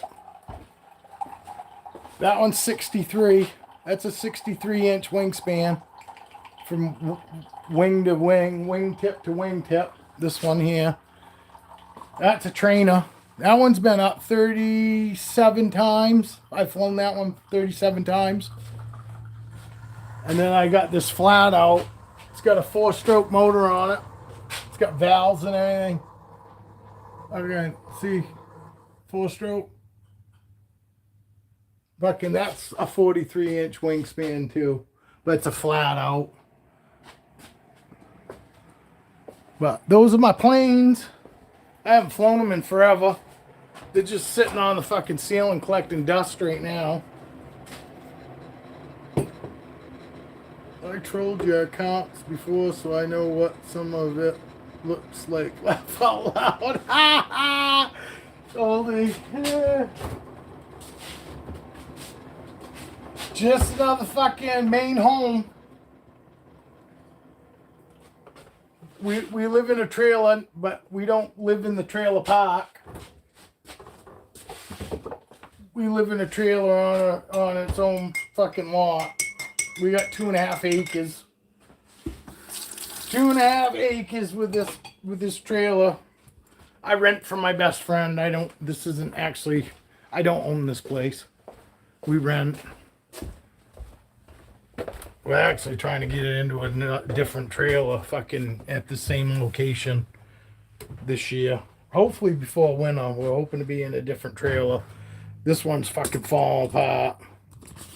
This one is not a very nice trailer. Fucking the roof is fucking starting to sag and the floors are soft and you're in a bungalow. What's a bungalow? A ranch? Is that what you call a ranch style home? A bungalow? I don't know what a bungalow, what the definition of a bungalow is. And I can't Google it right now because they'll fuck my live up.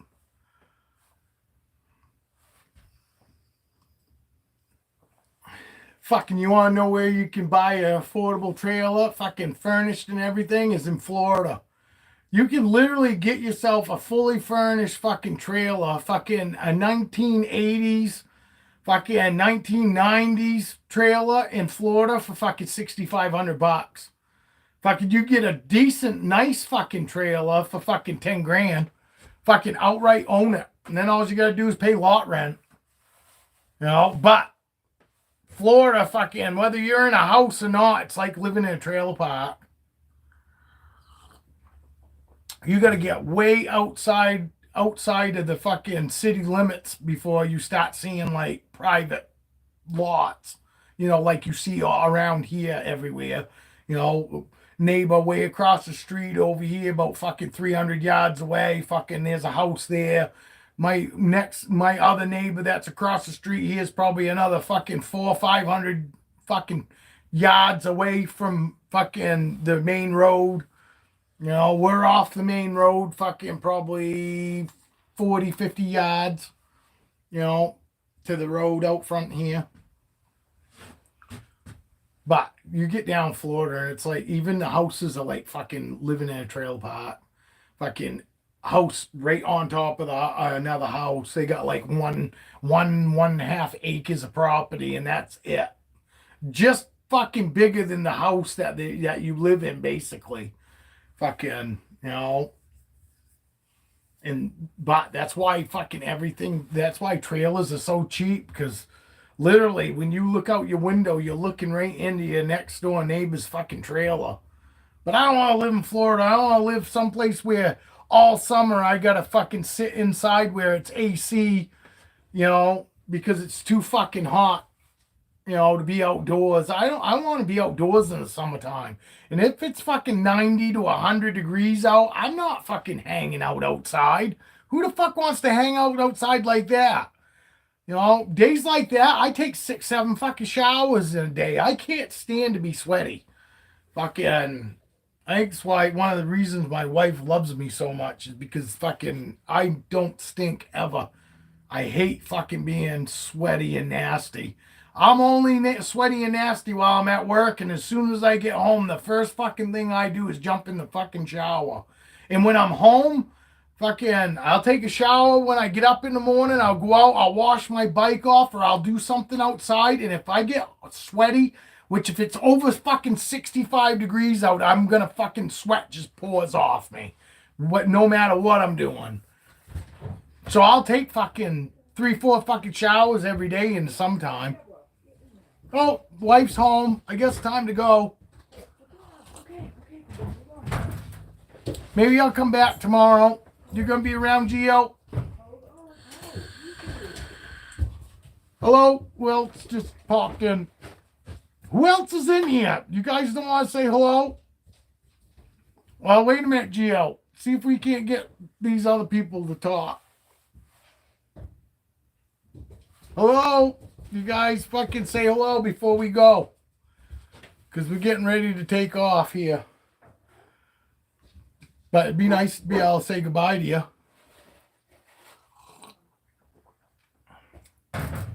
All right. Well, fine. Maybe you guys will come hang out tomorrow morning at 10:15 a.m. Yeah, I see that. There's 3 other people in here, but they don't want to say nothing, I guess. It's probably the Filipinos. Fucking Filipinos and fucking some other ones fucking are my second most watched place.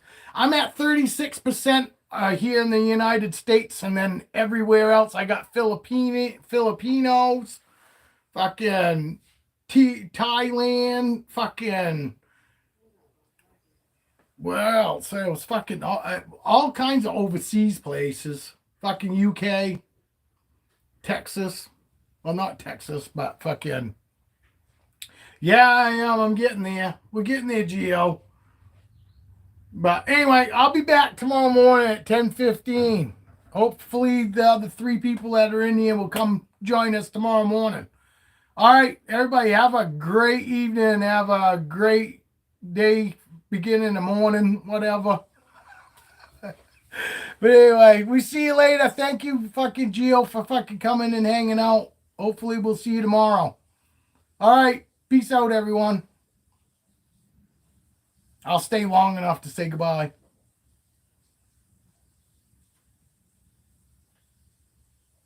There's a big pause.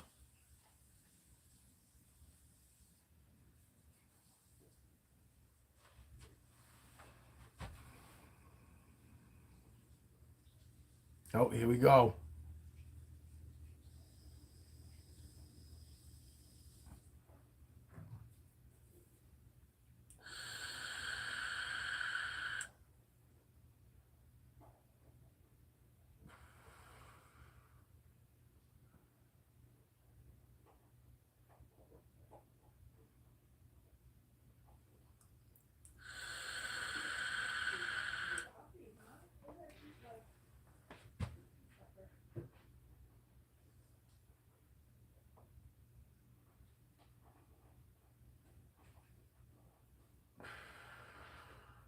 Jesus Christ, they keep going on and on and on.